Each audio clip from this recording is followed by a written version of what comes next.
Je suis revenu aux arbres urbains il y a de ça maintenant 8-10 ans. Voilà, mais bon, ce soir, effectivement, l'idée, c'est vraiment de vous parler des arbres hors forêt et plus spécifiquement, à mon sens, les arbres d'agrément.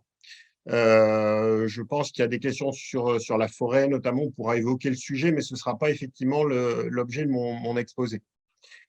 Que vous dire d'autre? Rien de spécial. On peut peut-être lancer le diaporama, si tu veux bien, Angela. Oui, je vais lancer le diaporama et j'avais oublié de lancer l'enregistrement. Donc, comme on devait diffuser la vidéo, il y a la petite phrase d'intro de David qui n'y sera pas, c'est dommage, je suis désolée. Voilà.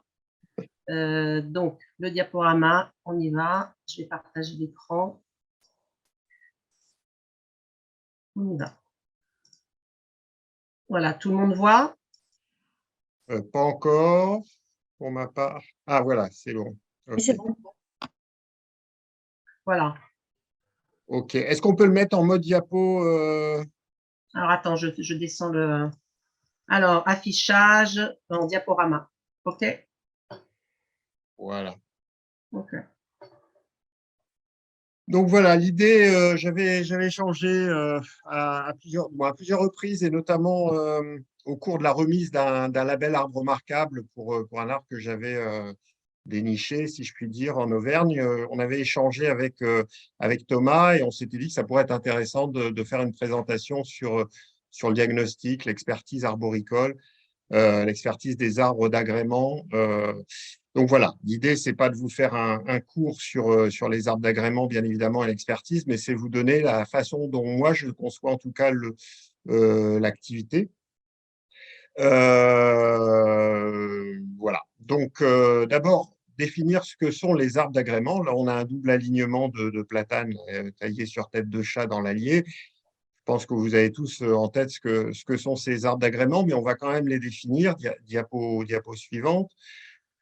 Les arbres d'agrément tels que moi je les définis, ce sont effectivement des arbres qui se situent soit, du moins, en dehors d'un peuplement forestier, arbres urbains, arbres de parc, ou alors dans un peuplement forestier, mais dans des espaces qui ont une vocation à dominante récréative.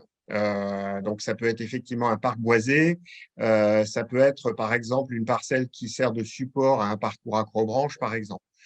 Ce sont donc des arbres dont la valeur d'agrément, la valeur comment dire, des aménités qu'ils produisent en termes d'ombrage, en termes d'esthétique, en termes de bien-être, sont, je dirais, supérieures à la valeur économique du bois. C'est vrai que quand on parle des arbres d'agrément, on s'intéresse assez peu finalement à la notion de valeur du bois. Donc, c'est des arbres qui remplissent des fonctions diverses et variées, hein, des fonctions paysagères, bien évidemment, patrimoniales. Ils contribuent à souligner, à préserver, à mettre en valeur le patrimoine bâti. On l'oublie un peu souvent. On se dit, bon, les arbres, ça doit embellir la ville, mais ça doit aussi embellir la ville de manière cohérente avec le bâti qui s'y développe. Et ça peut même mettre en valeur le bâti dans certaines conditions.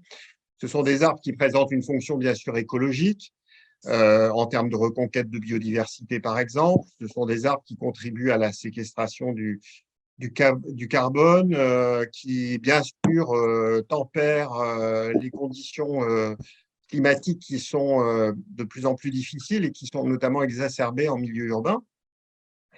Ce sont des arbres qui jouent aussi un rôle sanitaire et social. En France, on a encore assez peu d'études sur le sujet, mais il y a des études quand même assez sérieuses sur la côte est des États-Unis, au Canada, qui démontrent quand même que la diminution du nombre d'arbres génère de manière assez significative des augmentations d'AVC, de malaise cardiaque, etc. Il y a un exemple qui est assez connu avec le cas du frêne à Québec et de la grille. Et donc la grille, c'est un insecte qui nous vient d'Asie au départ et qui a effectivement ravagé les frênes d'ornement en ville, dans plusieurs villes du nord-est de l'Amérique du Nord. En fait, il y a des études qui ont démontré effectivement que plus les frênes étaient ravagés par ces agrilles, plus forcément ils disparaissaient et de manière, je dirais, quasiment concomitante, on avait une augmentation significative des AVC, des malaises cardiaques et des stress. Donc voilà, c'était vraiment pour mettre en évidence les deux. Ce sont des arbres qui présentent une utilité sociale, pédagogique, ludique, bien évidemment. et économique, mais économique de manière assez indirecte, puisque effectivement, on sait aujourd'hui que les espaces urbains, que ce soit à l'échelle d'une maison, que ce soit à l'échelle d'un quartier ou que ce soit à l'échelle de la ville dans sa globalité, gagnent en valeur immobilière, si je puis dire, dès lors, effectivement, qu'il y a des arbres. Il y avait des études qui avaient été réalisées par la Chambre des notaires et qui démontraient qu'effectivement, un bien comparable avec un parc sans arbres d'un côté et avec des arbres de l'autre, on peut avoir une décote dans la partie non boisée de l'ordre de 10-12%. Donc, c'est des arbres qui se trouvent dans des situations très diverses, donc les arbres de parc, les arbres d'alignement. Ce sont des arbres qui peuvent être communs, très banals, entre guillemets, ou particulièrement remarquables. Ce sont des arbres qui sont dans l'espace public, ça on en parle souvent, mais on oublie aussi qu'ils sont dans l'espace privé, parc de château, camping, acrobranche. Et dans certaines conditions, là vous avez en photo un arbre que j'avais expertisé il y a quelques années, c'est des arbres qui peuvent être aussi en espace ultra confiné. Et puis effectivement, on peut avoir des espèces diverses et variées, des espèces indigènes, des espèces exotiques. Voilà, on a une grande diversité d'arbres parmi les arbres d'agrément. Diapo suivante. Voilà, alors juste pour rappel, en fait, pendant très très longtemps, effectivement, on ne savait pas trop combien il y avait d'arbres, je dirais, à la fois sur la planète, à la fois en France. En fait, jusqu'en 2015, on ne savait pas, on pensait qu'il y avait 300, 400, 500 milliards d'arbres. Depuis 2015, et des études sérieuses qui ont été faites notamment par un collectif de scientifiques américains, on sait qu'on a à l'échelle planétaire environ 3000 milliards d'arbres. 3000 milliards d'arbres, c'est beaucoup. Simplement, les mêmes experts considèrent qu'à la fin de notre siècle, on pourrait tomber à 1500. Donc, ça montre quand même l'état de la catastrophe à l'échelle mondiale. Si on reprend ces chiffres et qu'on les adapte au territoire national, et les derniers chiffres de l'inventaire forestier national donnent des choses à peu près comparables, on pense qu'on aurait effectivement, en France métropolitaine, en tout cas, environ 12 milliards d'arbres. Dans ces 12 milliards d'arbres, vous avez la typologie, je dirais, classique, qui a notamment été retenue depuis très longtemps par la FAO, hein, le Fonds pour l'alimentation et pour l'agriculture, qui, depuis au moins 20 ans, fait une dichotomie nette entre ce qu'ils appellent les arbres forestiers et les arbres hors forêt. Donc, si on s'intéresse aux arbres hors forêt, et qu'on laisse aussi de côté, parce que là, pour le coup, on est dans une catégorie très particulière, les arbres agricoles, qui relèvent plus vraiment du secteur agricole. Mais si on laisse vraiment les arbres agricoles de côté, les vergers, voilà, tout ce qui est production de fruits, etc., on a cette typologie entre les arbres en forêt, les arbres forestiers, et les arbres hors forêt. Au sein des arbres hors forêt, on va retrouver tout d'abord tout ce qui relève du bocage, ce qu'on appelle le linéaire bocager, donc les haies, les petits bocteaux, ce qu'on appelle les ripisylves, c'est-à-dire effectivement les cordons boisés qui sont en bordure des rivières, par exemple, ou des fleuves. Et on va retrouver également tout ce qui est arbres d'agrément, que ce soit dans l'espace urbain, arbres de parc, arbres en bordure de boulevard, ou dans l'espace rural avec, encore aujourd'hui, heureusement, beaucoup d'alignements sur le bord de route dans l'espace rural. Donc, on va retrouver d'abord les arbres hors forêt dits bocagers, et là, les chiffres sont quand même, somme toute, assez dramatiques, hein, puisque je vous ai mis le chiffre là, on estime que depuis 1950, en France, on a à peu près perdu 70% des bocagers. La situation a quand même tendance à se stabiliser depuis peu, mais voilà, le bocage se porte quand même assez mal en France. Et puis, on va retrouver les arbres d'agrément. Et là, aujourd'hui, à ma connaissance, nous n'avons pas de chiffres précis, moins précis, même pas précis, qui nous permettent de savoir quelle est la fraction de tous les arbres qui sont présents sur notre territoire national et qui sont des arbres d'agrément. Alors, on a des idées assez précises dans les grandes villes et de plus en plus dans les villes de taille moyenne qui développent une vraie politique en faveur de l'arbre et qui ont des observatoires finalement de l'arbre d'agrément. Alors, on sait par exemple qu'à Paris, je ne suis pas parisien, mais voilà, on ressort assez régulièrement le chiffre de 200 à 250 000 arbres dans l'espace public. Voilà, des villes, moi j'habite pas loin de Brest, à Brest, on est à 40 50 000 arbres niveau de la vie. Mais on n'a pas d'idée globale. Moi, je pense qu'on aurait à peu près, mais ça peut être très facilement discuté. Je pense qu'on aurait à peu près une fraction de l'ordre de 0,1% des arbres qui seraient finalement des arbres d'agrément. Donc finalement, les arbres d'agrément par rapport au volume total d'arbres sont très peu nombreux, certes, mais ils jouent un rôle essentiel tout simplement parce qu'ils se situent pour beaucoup d'entre eux dans des espaces qui aujourd'hui concentrent 75 à 80% de la population. Diapo suivante.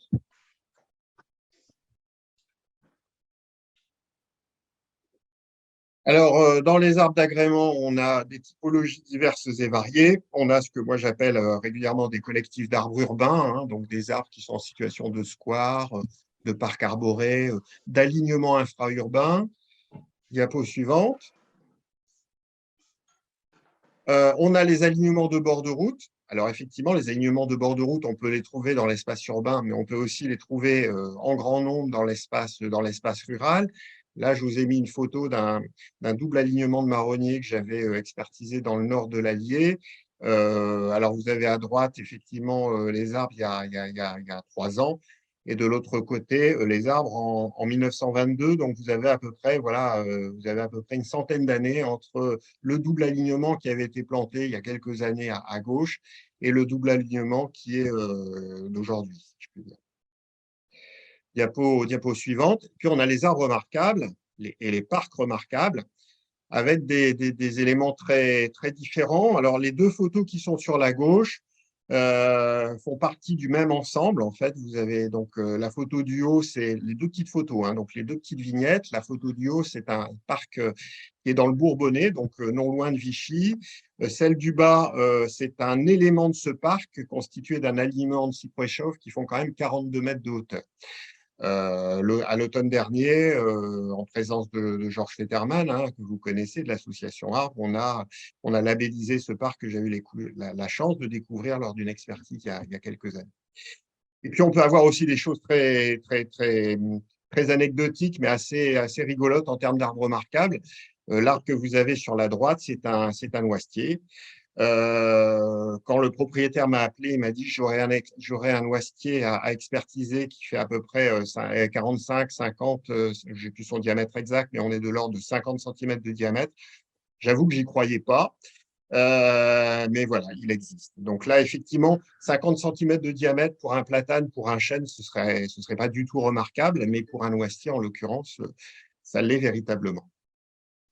Diapo suivante. On a aussi les arbres qui servent de support d'équipement ludique et touristique. Alors là, on est effectivement dans une haie très sapinière de moyenne montagne en Auvergne, pour laquelle on m'avait demandé de faire un pré-diagnostic préalable à la mise en place d'un tracé de parcours accrobranche. Alors, l'idée n'était pas à ce moment-là de diagnostiquer chaque arbre pour savoir s'il pouvait supporter ou pas le parcours accrobranche, mais en vue effectivement de pouvoir optimiser au mieux le parcours à l'avenir. Ils m'avaient demandé de faire ce pré-diagnostic. Ce pré-diagnostic que j'avais complété par un diagnostic aussi écologique, puisque sur la photo que vous voyez à droite, vous avez un très gros lichen qu'on appelle le lichen pulmonaire et qui est quand même une espèce assez vulnérable en France. Donc, j'avais profité de cette mission pour rappeler aussi aux pétitionnaires qu'au-delà de la stabilité des arbres, ces arbres qu'il souhaitait utiliser pour son parcours accrobranche présentaient aussi un véritable intérêt en termes de biodiversité et qu'il ne fallait pas négliger cet aspect. Diapo suivante.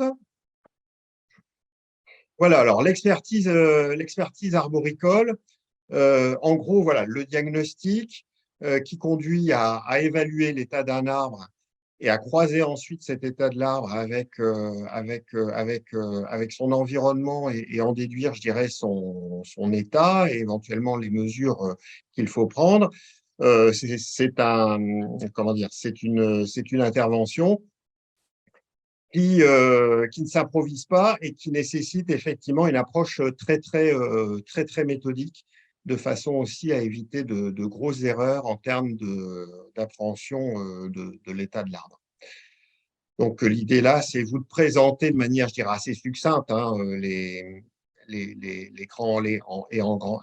des grands traits, si je puis dire, ce type de mission. Donc, diapo suivante. Alors, tout d'abord, rappeler quand même, alors là, c'est la seule diapo, je suis désolé, où c'est beaucoup écrit, je suis un peu désolé, parce que c'est pas très, très net. Mais l'idée, c'est déjà de rappeler la différence fondamentale qu'il y a entre l'expert forestier et l'expert arboricole, sachant que l'expert forestier peut également être expert arboricole, mais ce n'est pas toujours le cas.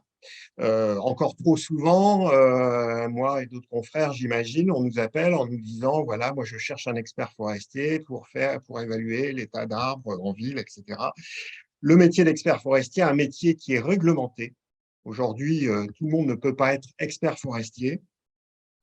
Et l'expert forestier intervient sur les peuplements forestiers, en l'occurrence les peuplements forestiers qui ont plutôt une vocation économique. Donc, il inventorie les peuplements, il établit les plans de gestion, généralement d'une durée de 10, 15, 20 ans. Il assure ce qu'on appelle la maîtrise d'œuvre et le suivi des travaux d'investissement et d'entretien. Les travaux d'investissement, c'est par exemple l'ouverture d'une route forestière, par exemple. Travaux d'entretien, c'est plutôt effectivement dégager des plantations pour permettre le développement des jeunes plants.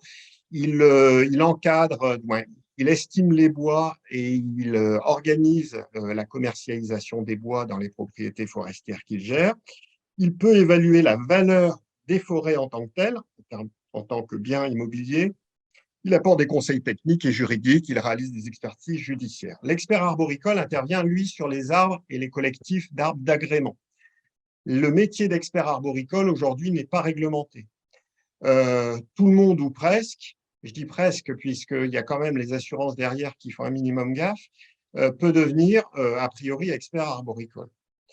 Moi, personnellement, j'ai un BTS en gestion forestière, j'ai un master en écologie et j'ai une formation continue en arboriculture ornementale, ce qui m'a permis effectivement, en tout cas, j'ai estimé que je pouvais revendiquer non pas forcément le titre d'expert arboricole qui est pompeux, mais en tout cas cette compétence professionnelle et la proposer.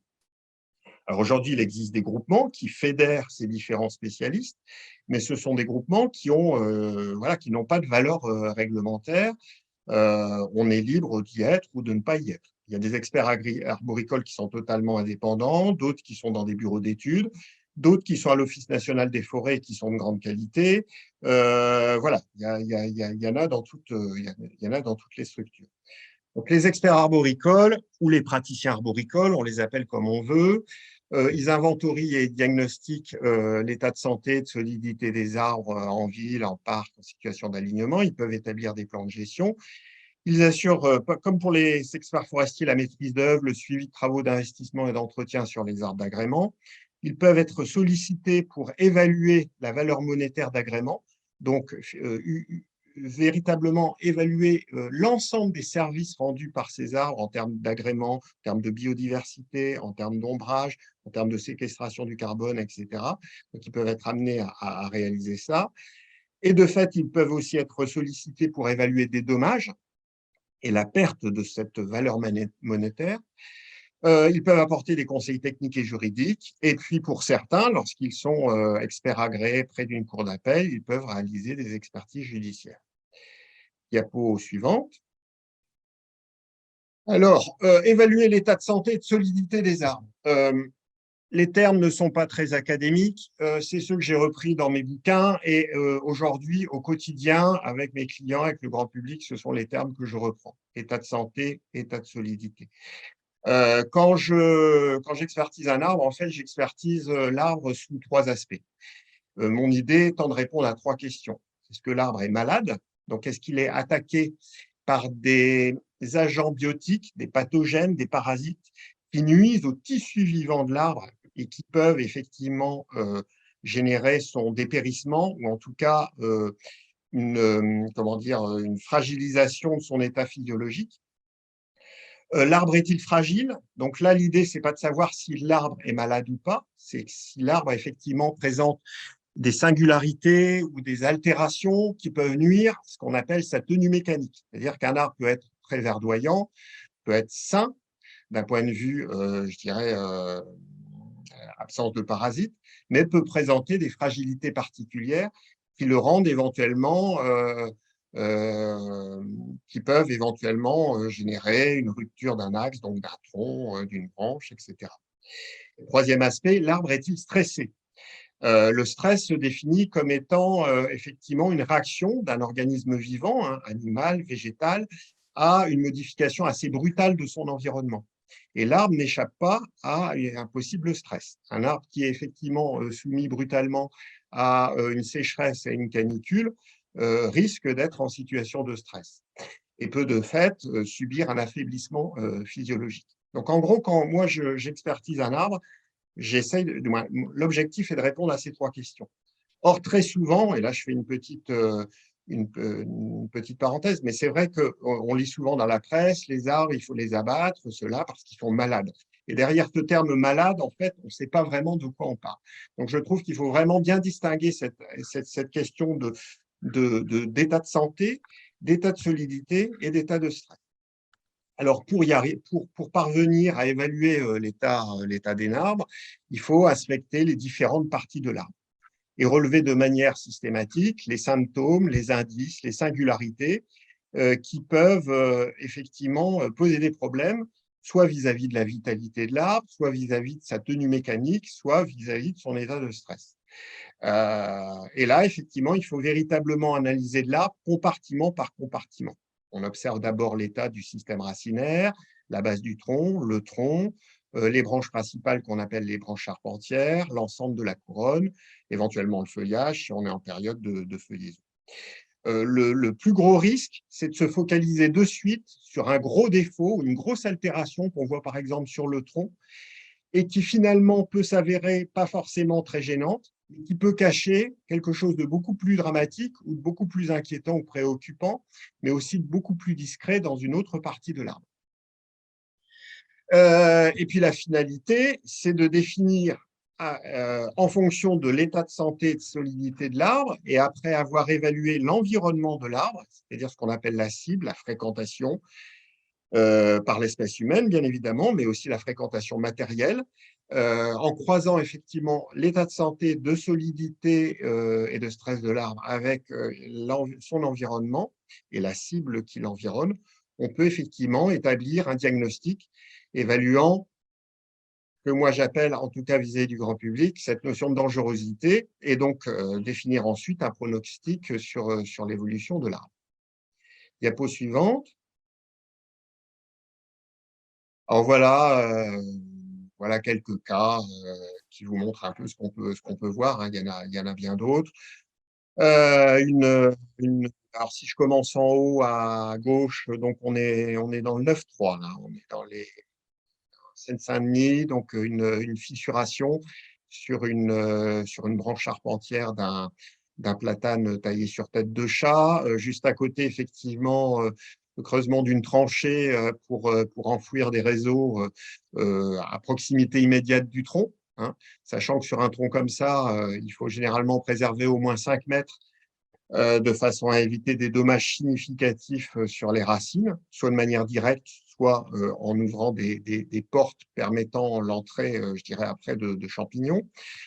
Photo du milieu, on a un champignon assez bien connu des spécialistes qu'on appelle le félin tacheté.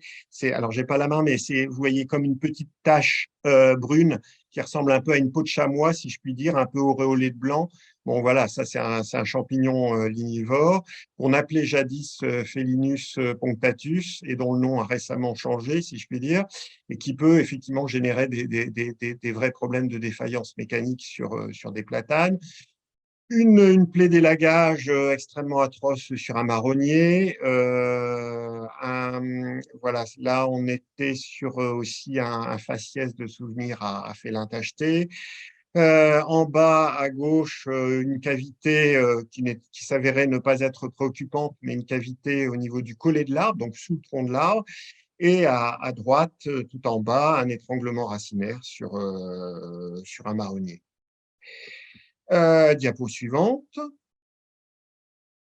Donc, le diagnostic, en fait, dans 80, à mon sens, hein, en tout cas en fonction de mon retour d'expérience, moi j'estime que dans 95% des cas, au moins 95% des cas, le diagnostic peut se limiter à une approche visuelle de l'arbre. C'est-à-dire qu'on a tous les praticiens que nous sommes, un matériel rudimentaire, un compas pour prendre le diamètre, un maillet pour évaluer la sonorité du tronc, une paire de jumelles pour examiner les branches, le feuillage, une canne pédologique que vous voyez sur la photo d'avant et qui permet effectivement d'inspecter un petit peu l'état du système racinaire.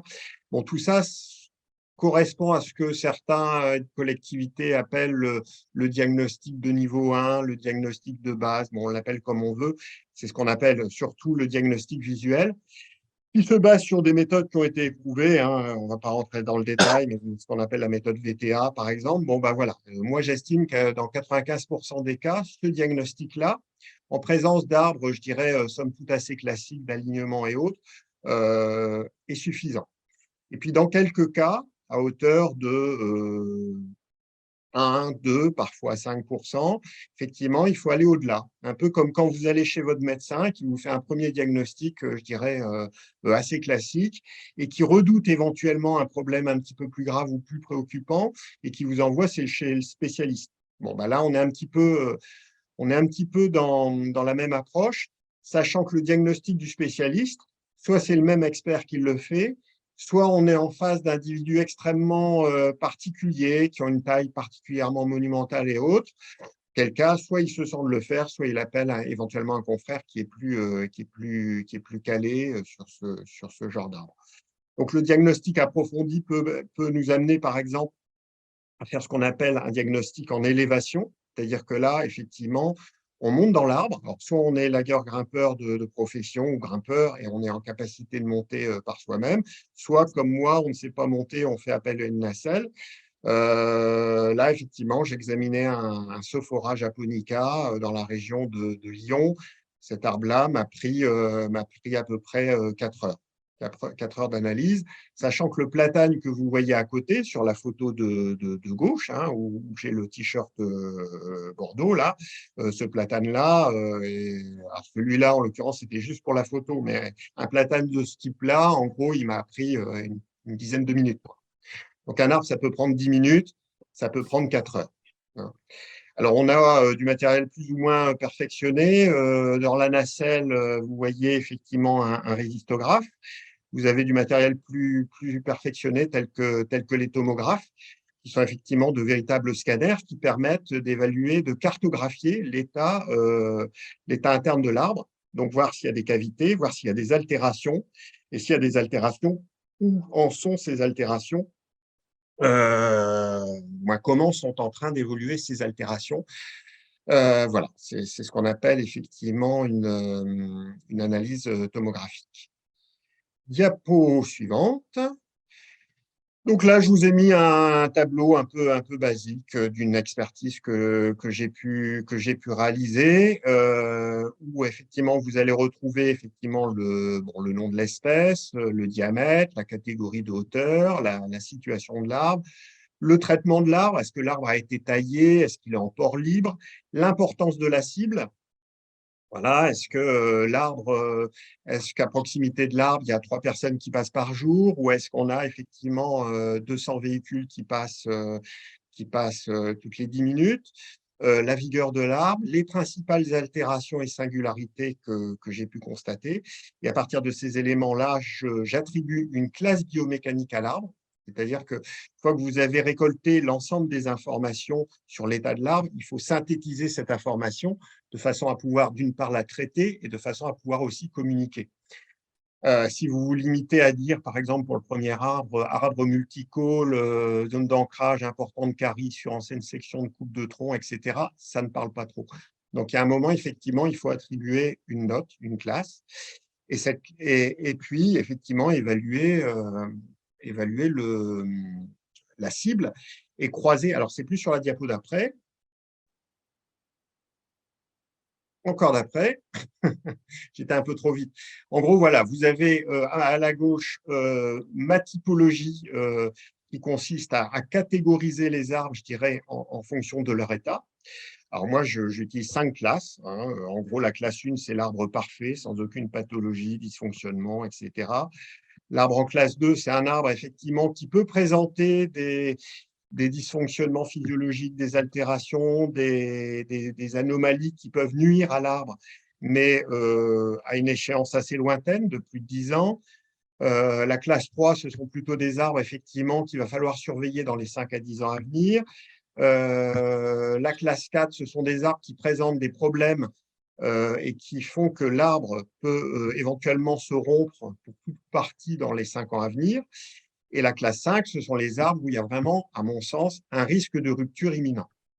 Alors, une fois que vous avez ça, vous croisez ça effectivement avec l'importance de la cible, ce qui vous permet d'en déduire la dangerosité. Effectivement, si vous avez un arbre qui présente effectivement des altérations assez notables avec un éventuel risque de chute de branches ou autre dans un espace très peu fréquenté, le niveau de dangerosité sera de fait beaucoup moins élevé que si vous avez effectivement un arbre peut-être un peu en meilleure santé, mais avec une branche particulièrement préoccupante qui fait 10 cm de diamètre et qui est à l'aplomb d'une route nationale où circulent des voitures à 90-100 km/h. Donc voilà, c'est vraiment le croisement de l'état de l'arbre avec l'importance de la cible qu'il faut toujours avoir en tête. Diapo suivante. Alors après, effectivement, quand vous avez catégorisé vos arbres, généralement, vos commanditaires vous demandent une cartographie. Donc là, vous avez effectivement un cas d'un parc que j'ai été amené à expertiser et où j'ai catégorisé les arbres en fonction des classes biomécaniques que je vous présentais précédemment. Diapo suivante. Voilà un autre cas. Là, typiquement, on est sur une avenue, une rue dans la région parisienne où j'ai été amené à évaluer l'état de plusieurs doubles alignements de platanes. Diapo suivante.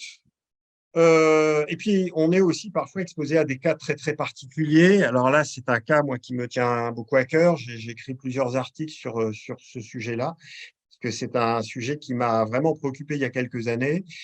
Parfois, on vous appelle, alors généralement, on vous appelle en vous disant, bon, ben voilà, mes arbres, est-ce qu'ils sont solides, pas solides, dangereux, pas dangereux, etc. Et parfois, on nous appelle pour des problèmes très spécifiques. Et là, en l'occurrence, on m'avait appelé pour un foyer extrêmement préoccupant de maladie de la suie sur des érables qui étaient dans l'enceinte d'un lycée auvergnat. Or, la maladie de la suie est un champignon parasite qui se développe sur les érables stressés, en situation de stress, donc qui ont beaucoup souffert des sécheresses, des canicules. Et c'est donc un parasite qui va vous décimer les érables atteints en l'espace de 6 mois, 1 an, 2 ans. Alors, non seulement les érables sont atteints, mais en plus, ce champignon a la mauvaise idée de pouvoir aussi s'attaquer aux voies respiratoires des êtres humains. Puisque, effectivement, une fois que le champignon s'est bien développé sur le tronc, l'écorce se délite et sous l'écorce qui se délite, vous avez effectivement ces couches noires qui ressemblent à la suie, hein, d'où son nom, qui se développent. Ces couches noires, ce sont les fructifications, je dirais, du champignon. Et ces spores noirs peuvent effectivement, au printemps et l'été notamment, en période de forte chaleur notamment, se disperser dans l'air et poser des problèmes vis-à-vis des gens qui ont des problèmes d'insuffisance respiratoire. Donc vous imaginez bien que dans les dépendances comme ça d'un lycée, avoir des arbres de ce type-là, c'est quand même pas jojo, si je puis dire. C'est une maladie qui progresse énormément en France aujourd'hui à la faveur du changement climatique. Moi, je suis assez affolé par l'ampleur que ce pathogène prend dans certaines régions de France. Je pense à la vallée du Rhône, je pense à la région de Clermont, mais aussi non loin de Paris, on a des foyers. Donc voilà. Autre cas, diapo suivante. Voilà, bon, bah là, j'avais été amené à expertiser des arbres pour la mise en place d'un futur parcours accrobranche, la fameuse photo que je vous montrais tout à l'heure. Donc, on peut être aussi appelé pour ce genre de projet, hein. Souvent, on pense que l'expert intervient exclusivement sur des arbres urbains pour pour veiller à la sécurité des lieux, mais voilà, on peut être aussi appelé pour des projets qui sont de nature quand même assez différente. Diapo suivante. Et puis, des cas encore plus particuliers. Alors là, effectivement, c'était un olivier dans un espace confiné, souffrant de son confinement, une humidité, une forte chaleur, donc avec de forts développements de cochenilles. Donc voilà, ça c'est un arbre pour lequel on m'a sollicité pour voir son état, voir ce qu'il fallait faire, etc. Bon, ce genre de cas se présente assez peu, mais voilà, ça fait partie un petit peu des anecdotes de chaque praticien. Voilà. Et puis on peut être appelé effectivement comme je vous disais tout à l'heure, pour d'autres missions que l'expertise d'arbre, l'expertise donc de l'évaluation de l'état d'un arbre, et on peut notamment, et on est de plus en plus souvent appelé effectivement pour évaluer la valeur monétaire des arbres d'agrément, donc les services qui sont rendus par les arbres d'agrément. Pour ce faire, on utilise de plus en plus ce qu'on appelle le barème de l'arbre. Vous en avez peut-être entendu parler, qui a été développé par le CAUE 77 et qui a véritablement le mérite de donner une valeur financière à l'arbre. Alors, je ne suis pas du tout un partisan de la marchandisation de la nature, mais c'est vrai que quand vous avez affaire à certains décideurs publics ou privés qui ne savent parler qu'en euros, il y a un moment, il faut savoir s'adapter à leur discours. Voilà. Et puis voilà, et puis bah, forcément un peu de pub pour mon dernier bouquin, où je détaille un petit peu tous ces aspects-là. Voilà, j'étais peut-être un peu long, Angela. Oui, peut-être Ah oui, un peu plus long que prévu, mais voilà, je pense que… désolé. Oui. Non, non, non, mais tout va bien, David, tout va bien. Bon, est-ce qu'il y a déjà… est-ce qu'on passe directement aux questions des antennes ou est-ce qu'il y a des choses, voilà, des gens… est-ce que… Moi, je propose, c'est qu'on passe pour au moins être sûr que les questions abordées du moins posées par nos antennes locales puissent être vues. C'est qu'éventuellement, après, voilà, quand on aura le temps de parole après, sera poser des questions par rapport à ta présentation. D'accord? Voilà, comme ça, les gens, s'ils ont pris des notes, c'est bien. Ah, bonsoir, il y a Olivier aussi qui est rentré. On a Lavore. Donc, alors, on a la question de… J'ai commencé par la plus longue, là, de celle de notre ami de Sceaux, de Philippe Motura, qui pose une question. Voilà, il a été à plusieurs réunions ces derniers temps. La question générale… et voilà, parce que bon, il faut savoir quand même que nous, on est un petit peu en colère, tu comprends bien.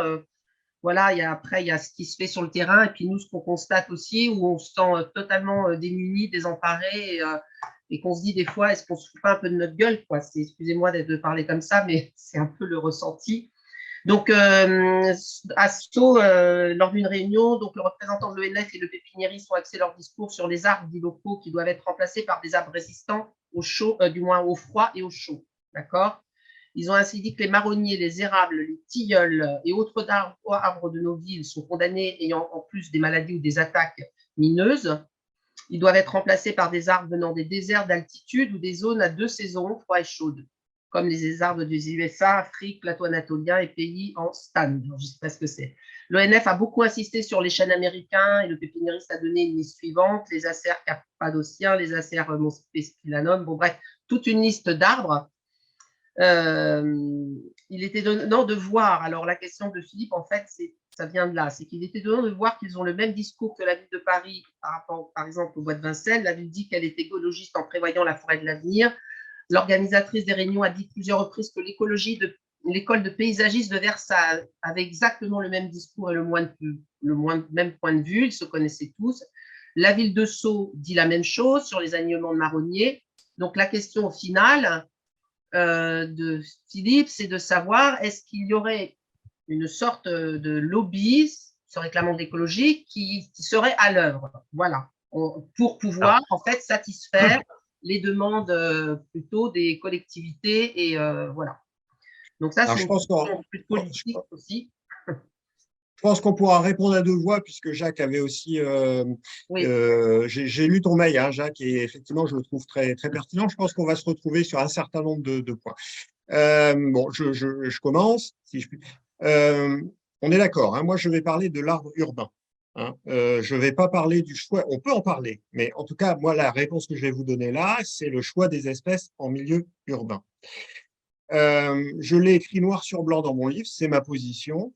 Je suis intimement persuadé que dans une large partie centrale de la France, je ne vais pas parler du pourtour méditerranéen que je ne connais pas, mais en gros, dans la zone qui va entre Bourges, Lyon, Clermont-Ferrand, Limoges, par exemple, je suis persuadé que effectivement, tous les tilleuls qu'on plante aujourd'hui, tous les marronniers qu'on plante aujourd'hui, ne tiendront plus le choc dans 50 ans. Quand vous avez effectivement quand vous avez une sécheresse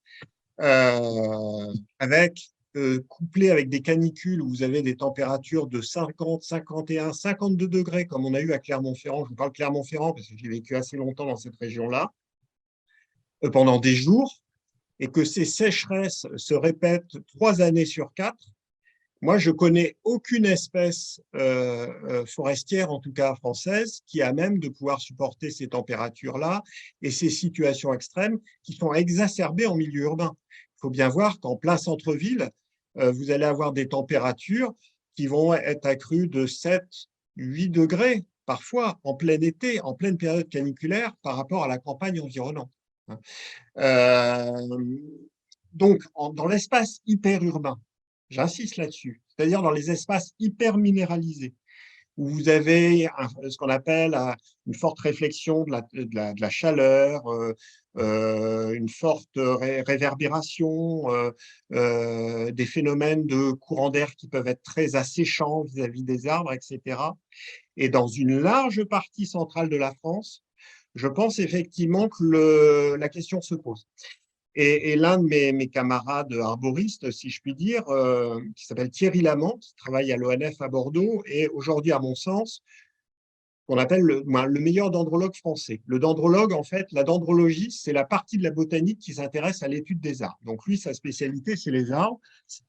Je pense ne pas dire de bêtises en disant que c'est le meilleur spécialiste des chênes en Europe et un des meilleurs spécialistes des chênes dans le monde. Donc c'est quelqu'un quand même qui connaît super bien le métier. Pour ceux qui connaissent l'Arboretum national des Barres, il y a travaillé quand même pendant plus de 20 ans.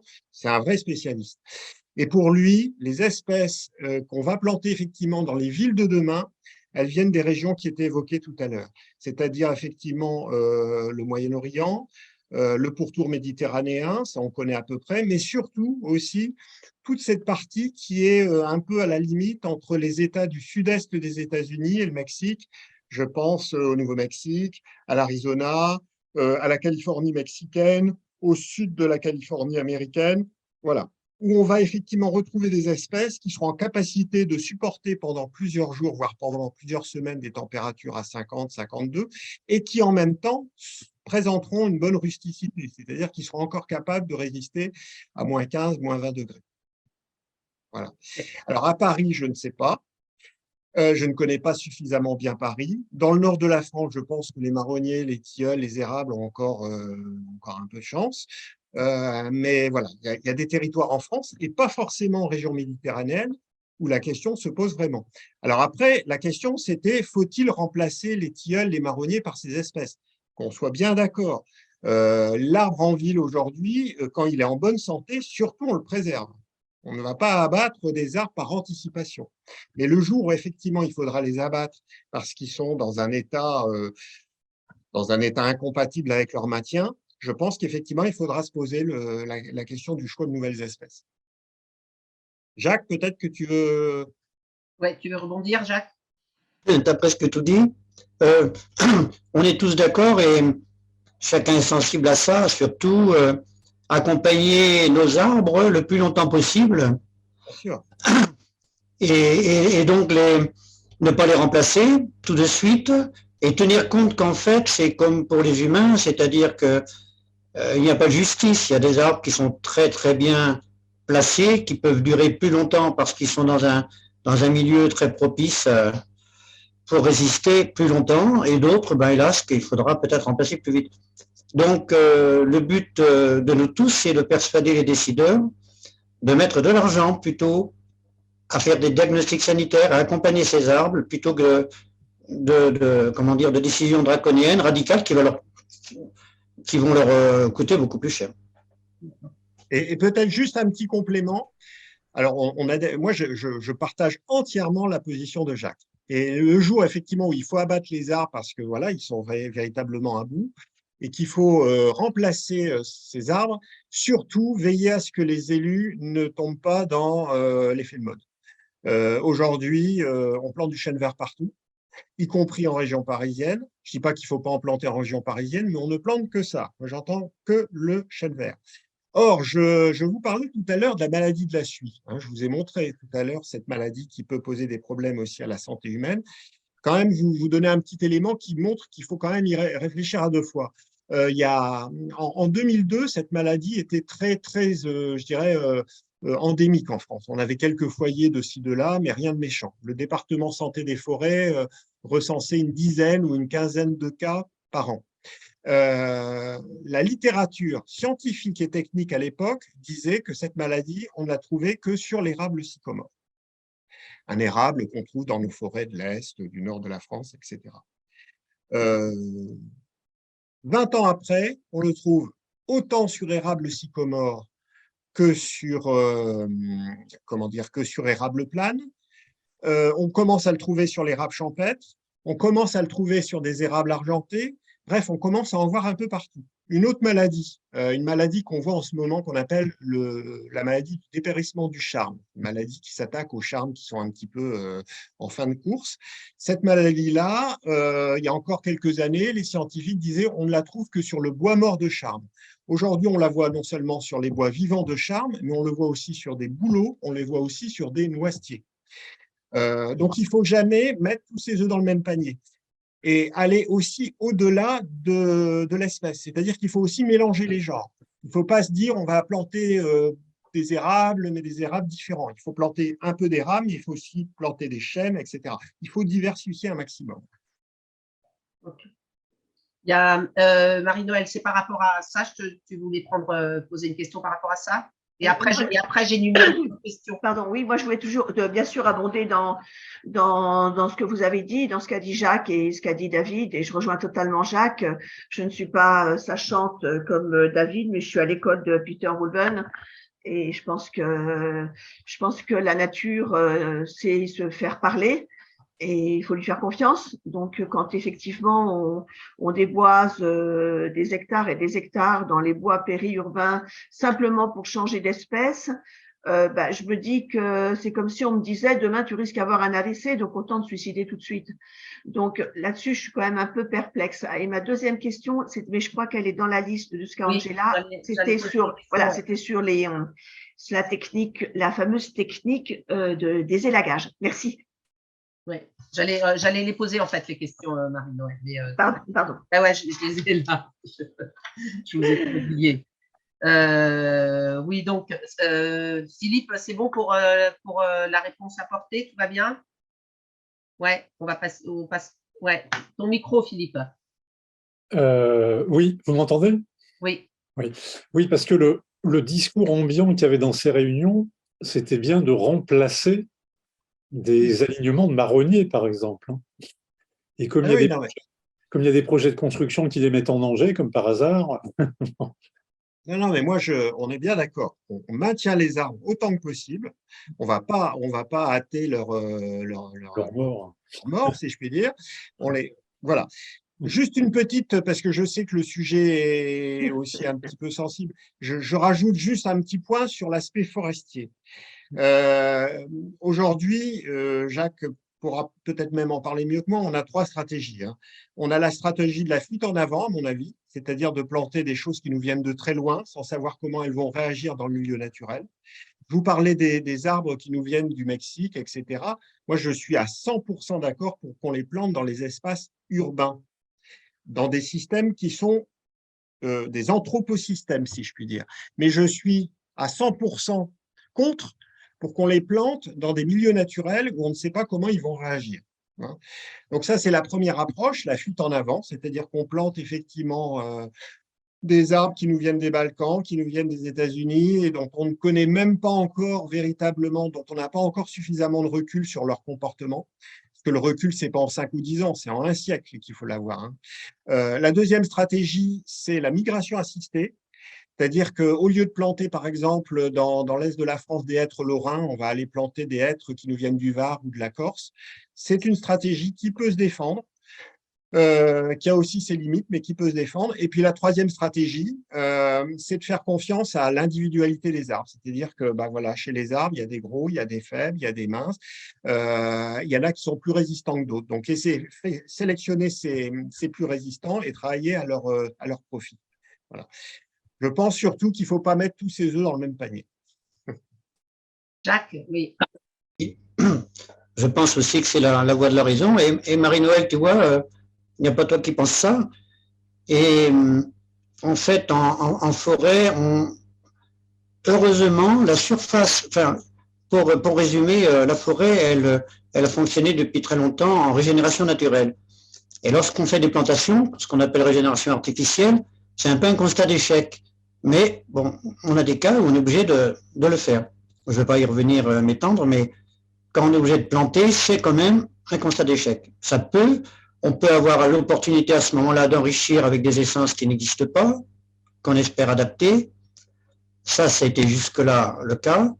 Maintenant, il nous faut changer d'essence, mais heureusement, changer d'essence, mettre les essences, parce que le forestier avait l'habitude de dire que sur telle station, à telle parcelle, le hêtre, il fonctionne bien, mais tiens, on pourrait peut-être mettre de l'érable, puisque mais en fait, on prenait toujours un risque. Là où on pouvait mettre du pin, on essayait de mettre du cèdre. Là où on pouvait mettre du Douglas, voilà, etc.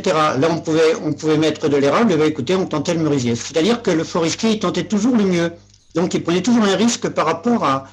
Et maintenant, c'est le contraire. Donc, il ne faut surtout pas prendre de risque. Et le forestier, en général, le fait bien.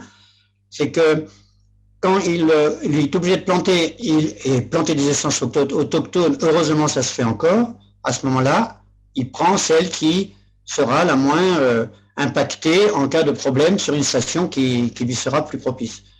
Et heureusement, pour finir, les parties de forêt concernées, elles augmentent avec les dépérissements, c'est vrai, mais heureusement, contrairement à ce qu'on pense, ça ne concerne qu'une petite surface, heureusement, de la forêt encore. C'est-à-dire qu'il ne faut pas oublier qu'il y a 90% de la forêt avec nos essences, donc on a bien la possibilité et le devoir de gérer en bon père de famille, en voyant évoluer et en essayant donc d'avoir une gestion au niveau sanitaire tout à fait logique. Donc, la forêt, elle n'est pas perdue, hein, contrairement à ce qu'on pense, hein, parce que vous verrez tout le temps dans les médias des trous, des vides, vous verrez des coupes rases. Heureusement, il y a la forêt, et c'est cette forêt-là qu'il ne faut pas oublier. C'est-à-dire qu'au GNSA, on reçoit beaucoup d'appels de gens qui sont inquiets des plans de gestion de l'ONF local, qui disent, pas forcément mauvais, mais qui se posent des questions. Donc, tout le monde se sent concerné pour ces peuplements encore en place et qui fonctionnent encore. Voilà. Oui. Philippe, et puis après, je poserai les questions suivantes. Oui, le bois de Vincennes et le bois de Boulogne, ce sont des forêts ou c'est autre chose? Alors là, si je peux me permettre, c'est toute la question et il joue beaucoup là-dessus. Alors déjà, c'est classé en SNIEF 2, pour ceux qui savent ce que c'est, hein, c'est un ECB.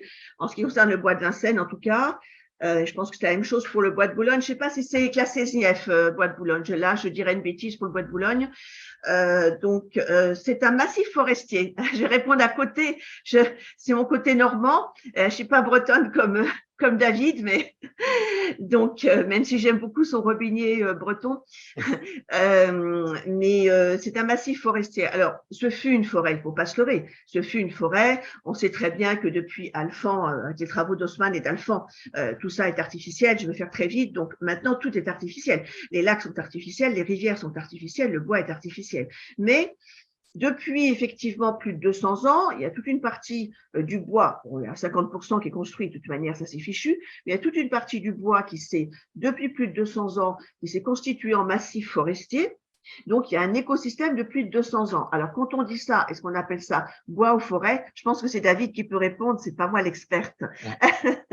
Je Moi, connais par cœur le bois, mais je ne suis pas ouais. expert. Non, moi, je connais pas le bois, je l'ai pas visité ici une fois il y a très longtemps.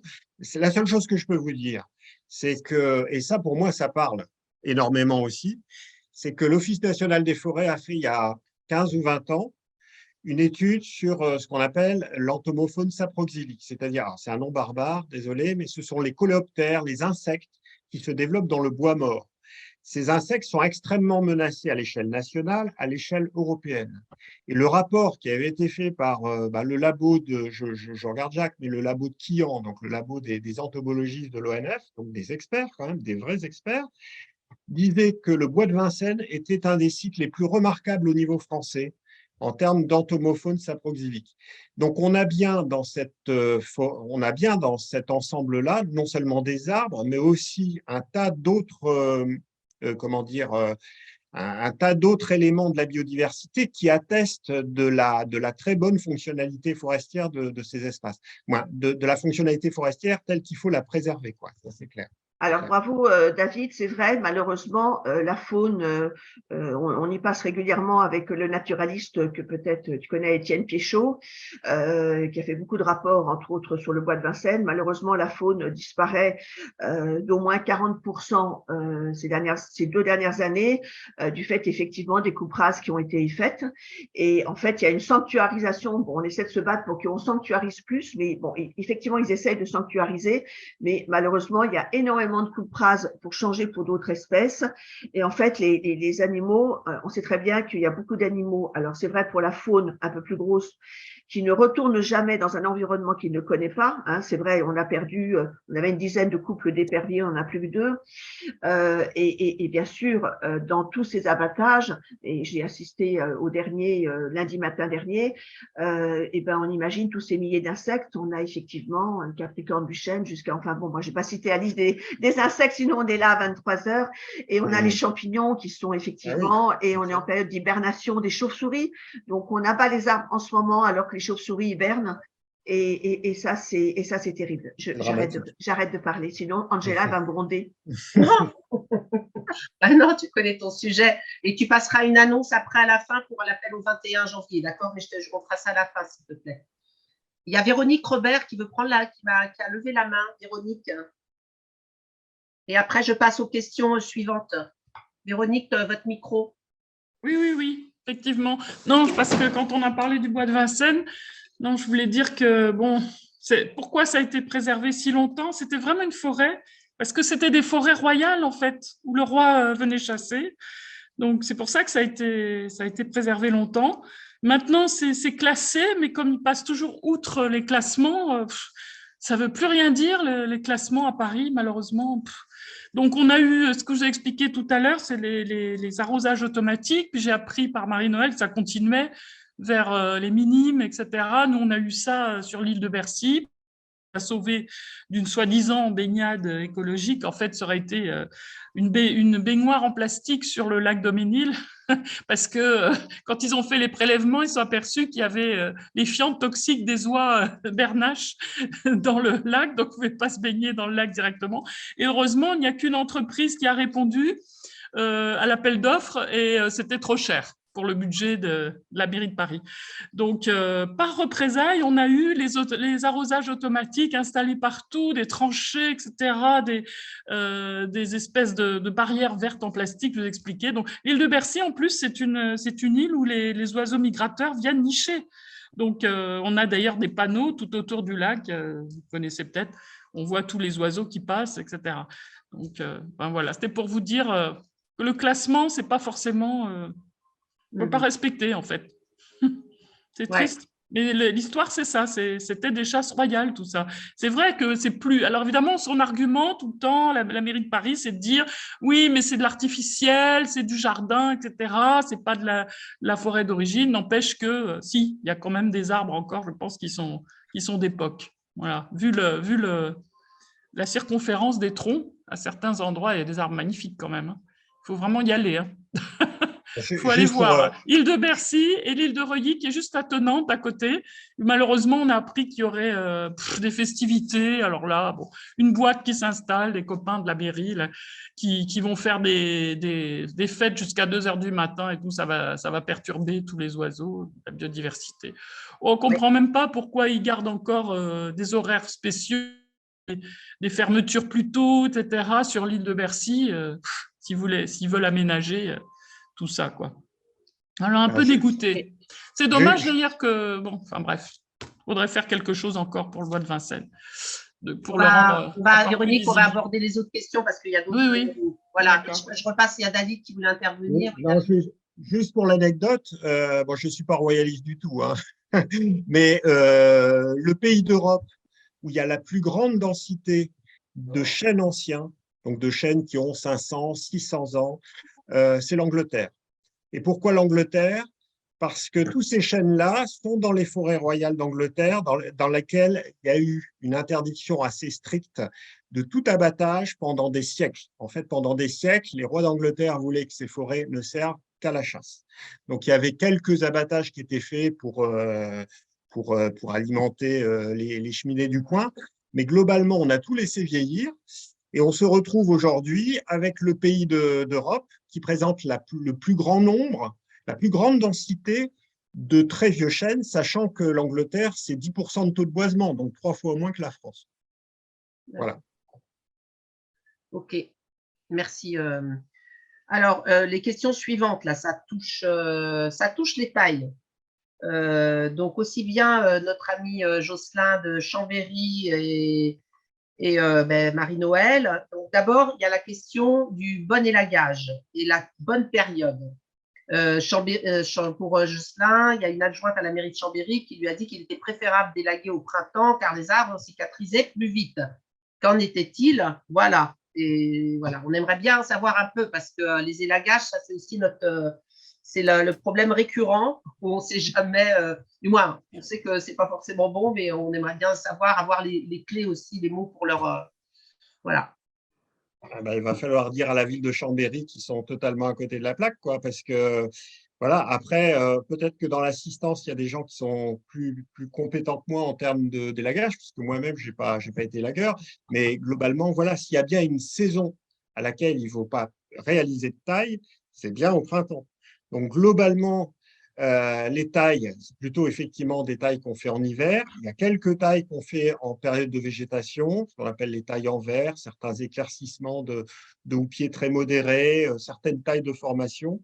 Mais ces tailles en verre, si on les fait en saison de végétation, on ne les fait surtout pas à la période critique du printemps.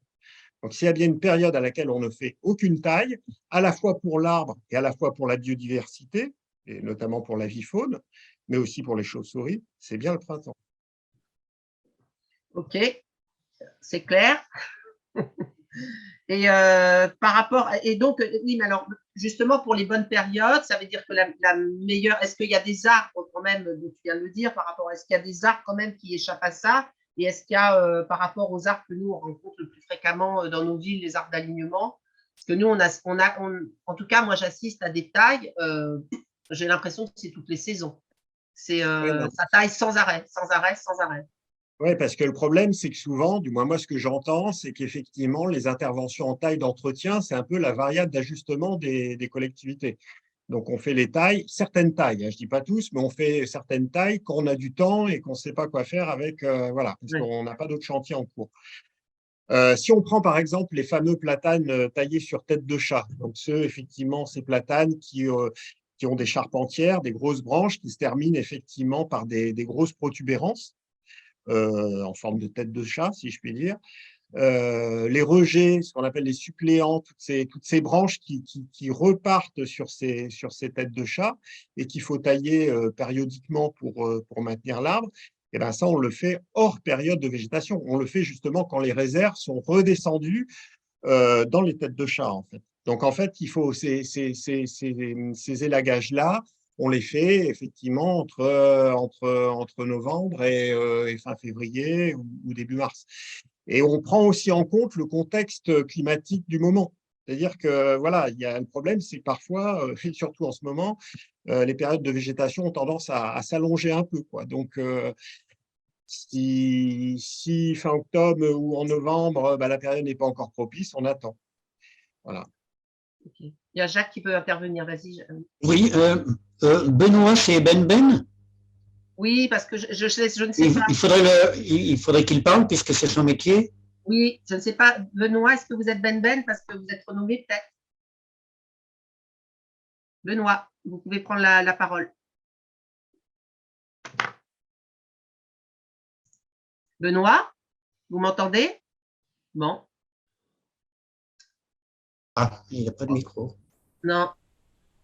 Bon, si vous nous entendez, Benoît, on veut bien que vous interveniez par rapport aux tailles. Si c'est vous, Ben, l'arboriste grimpeur et membre de la SFA. Il peut l'écrire puisqu'il a dit qu'il n'avait pas de micro. Il peut l'écrire peut-être. Bon, apparemment, le Benoît, non, je ne sais pas. Pourtant, le micro est ouvert, mais je ne le vois pas. Mais bon, voilà. En gros, effectivement, ce serait, s'il peut réagir, ce serait bien parce que je pense qu'il a un passé, un passé de terrain, quoi. Oui, il a un passé de terrain, oui, Benoît. Tout à fait, ouais. Alors, justement, les tailles, la tête de voilà. chat, hein, la question, alors pour être plus précis, que subissent les arbres lorsqu'on les taille en tête de chat, alors qu'ils sont encore en pleine feuillaison? Et par la tête de chat, tu parles des platanes, mais il y a plusieurs essences qui sont taillées en tête de chat. Et quelles sont parce que nous, on en voit quand même qui sont assez costauds, quoi. Et en plus, il y a plusieurs sons de cloche. Il y en a qui disent qu'il ne faut plus, une fois que ça a été taillé en tête de chat, d'année en année, il vaut mieux continuer. Et voilà, quel est ton… Non, mais alors, les arbres qui sont régulièrement taillés sur tête de chat, on peut continuer de les tailler sur tête de chat. Comment expliquer ça? C'est-à-dire que, je reprends le cas du platane. Les platanes qui sont régulièrement taillés en tête de chat, la tête de chat, l'arbre s'est adapté à sa nouvelle morphologie, si je puis dire, à sa nouvelle architecture.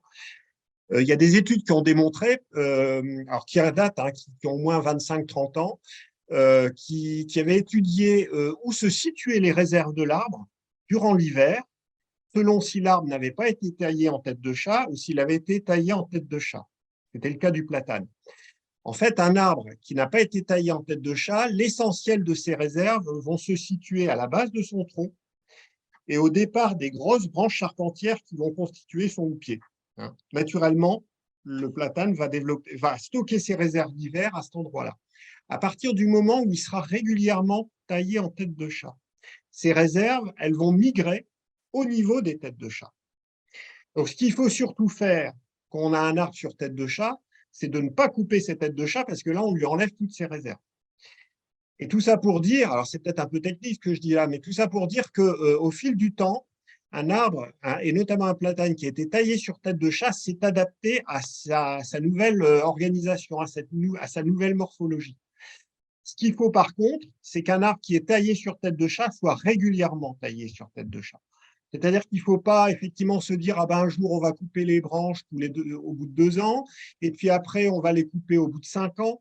Non, quand on a un arbre qui est taillé sur tête de chat, on coupe régulièrement les rejets qui sont sur ces têtes de chat de manière périodique et de manière, je dirais, continue. Le pire, c'est de se dire cette année on ne coupe pas, on coupera dans 3 ans, et puis peut-être après ce sera sur 2 ans. Il faut avoir une régularité dans l'entretien. Après, les arbres qui sont sur tête de chat peuvent éventuellement être taillés, rééduqués de façon à redévelopper un port libre. C'est-à-dire qu'à un moment, on peut se dire, effectivement, la tête de chat, ça ne nous va plus. Ce qu'on veut, c'est des arbres qui ont un houppier, je dirais, plus naturel.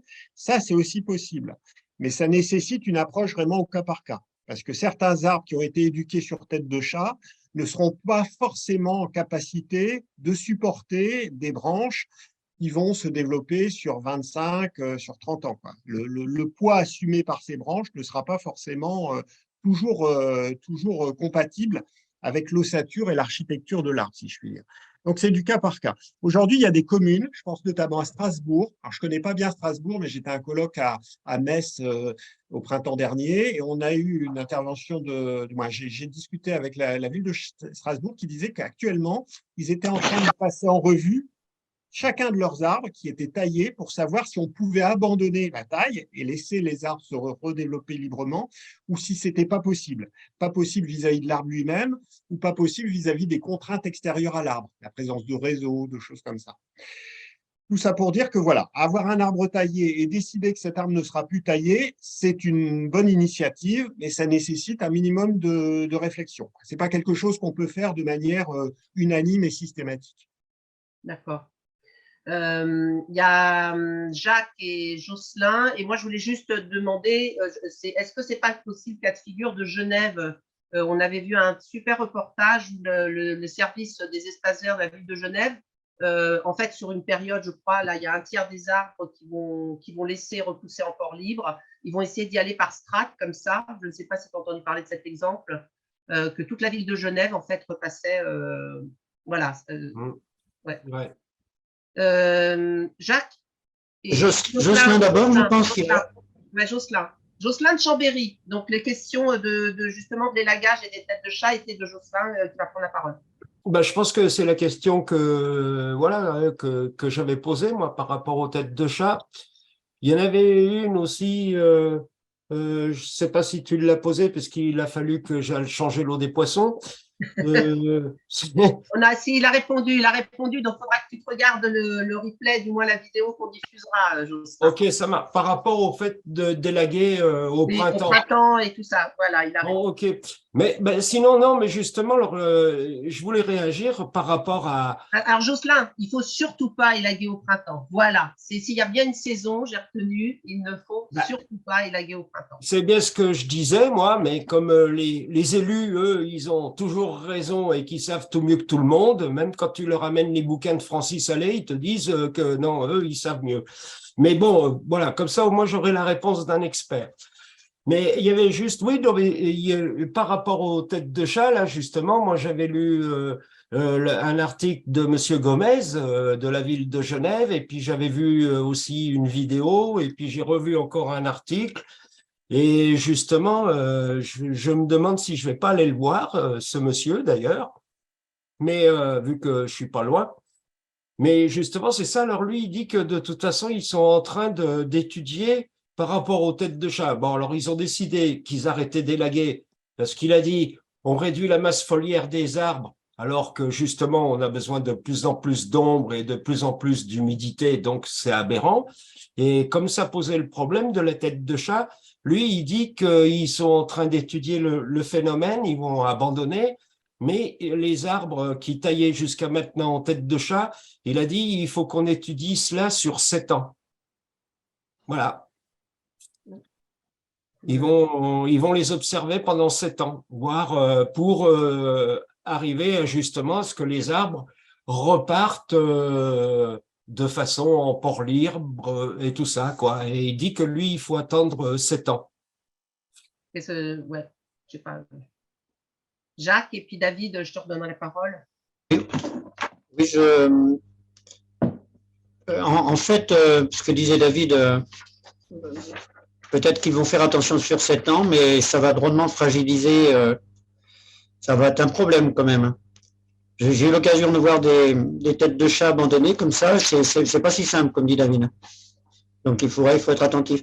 Ce que je voulais dire, c'est au niveau de l'élagage, il y a Benoît qui nous dit à juste raison qu'en fait, il y a quand même plein de cas particuliers, mais comme dit David, il faut rester dans les généralités, c'est important, donc hors sève, hors gel et hors pluie. Je crois que pendant la pluie, c'est pire. J'ai vu des hectares d'épicéas délagués. Il y avait une période de pluie qui avait duré 1 semaine et c'était pourtant l'épicéa, c'était des branches de petit diamètre, mais les branches vertes avaient très très mal cicatrisé. Donc moi je me suis aperçu de mon expérience, parce qu'il y a l'expérience de chacun, c'est vrai qu'il faut faire attention puisque comme disait David, la saison de végétation n'est plus la même. Et la saison de végétation, par exemple, la sève démarre très vite. J'ai eu l'occasion il y a maintenant déjà 15 ans, d'élaguer des érables fin janvier à 800 mètres d'altitude et ils coulaient. Donc depuis ce temps-là, dès que j'ai affaire à des érables, eh bien, je les fais en décembre de sève. À partir de septembre-octobre, un petit bourrelet alors David, je demande ton avis, un petit bourrelet se forme, et Benoît, mais Benoît, il ne peut pas nous parler. Un bourrelet se forme et il me semble qu'il passe bien l'hiver. Voilà, c'est ce que j'ai remarqué. Après, il y a des choses sûrement qui peuvent se tailler juste en départ de sève, mais dans des cas très particuliers pour des essences particulières. Mais il faut se méfier également de la longueur de la saison de végétation. Par exemple, quand on arrache un arbre pour le replanter, c'est le même problème. Quand il a les feuilles vertes, les réserves ne descendent pas dans les racines et on enlève de la vigueur à l'arbre. Donc, cette saison de végétation qui est de plus en plus longue, ça pose vraiment un problème pour plein de choses. En gros, moi, ce que je dirais, en restant dans les généralités, hein, c'est que toutes les tailles qui vont avoir un impact significatif sur l'organisme végétal, c'est effectivement plutôt hors saison de végétation, donc en hiver. Certaines tailles qui entraînent, je dirais, une suppression de masse végétale limitée. Je pense par exemple à des tailles de formation, à des défourchages, à certaines tontes d'arbres en rideau, à ce qu'on appelle ou ce qu'on appelait des tailles d'éclaircissement, c'est-à-dire qu'on enlève quelques branches pour faire entrer la lumière dans la couronne, mais de manière très très ponctuelle. Ça, effectivement, c'est des tailles qu'on peut faire en été, et là, il peut y avoir effectivement des bénéfices à les faire, par exemple, au mois de juin, par exemple. Voilà. Alors après, je dis bien effectivement qu'il y a des cas, on évoque le sophora, etc.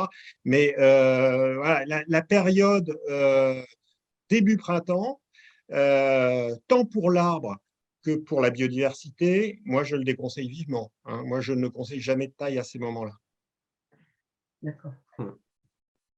Après, voilà, hein, la communauté des professionnels, les arboristes ont des. Moi, je dis souvent, les arboristes, il y a deux types d'arboristes, tout aussi compétents, à mon sens, les uns que les autres. Hein. Il y a les arboristes qui descendent des arbres.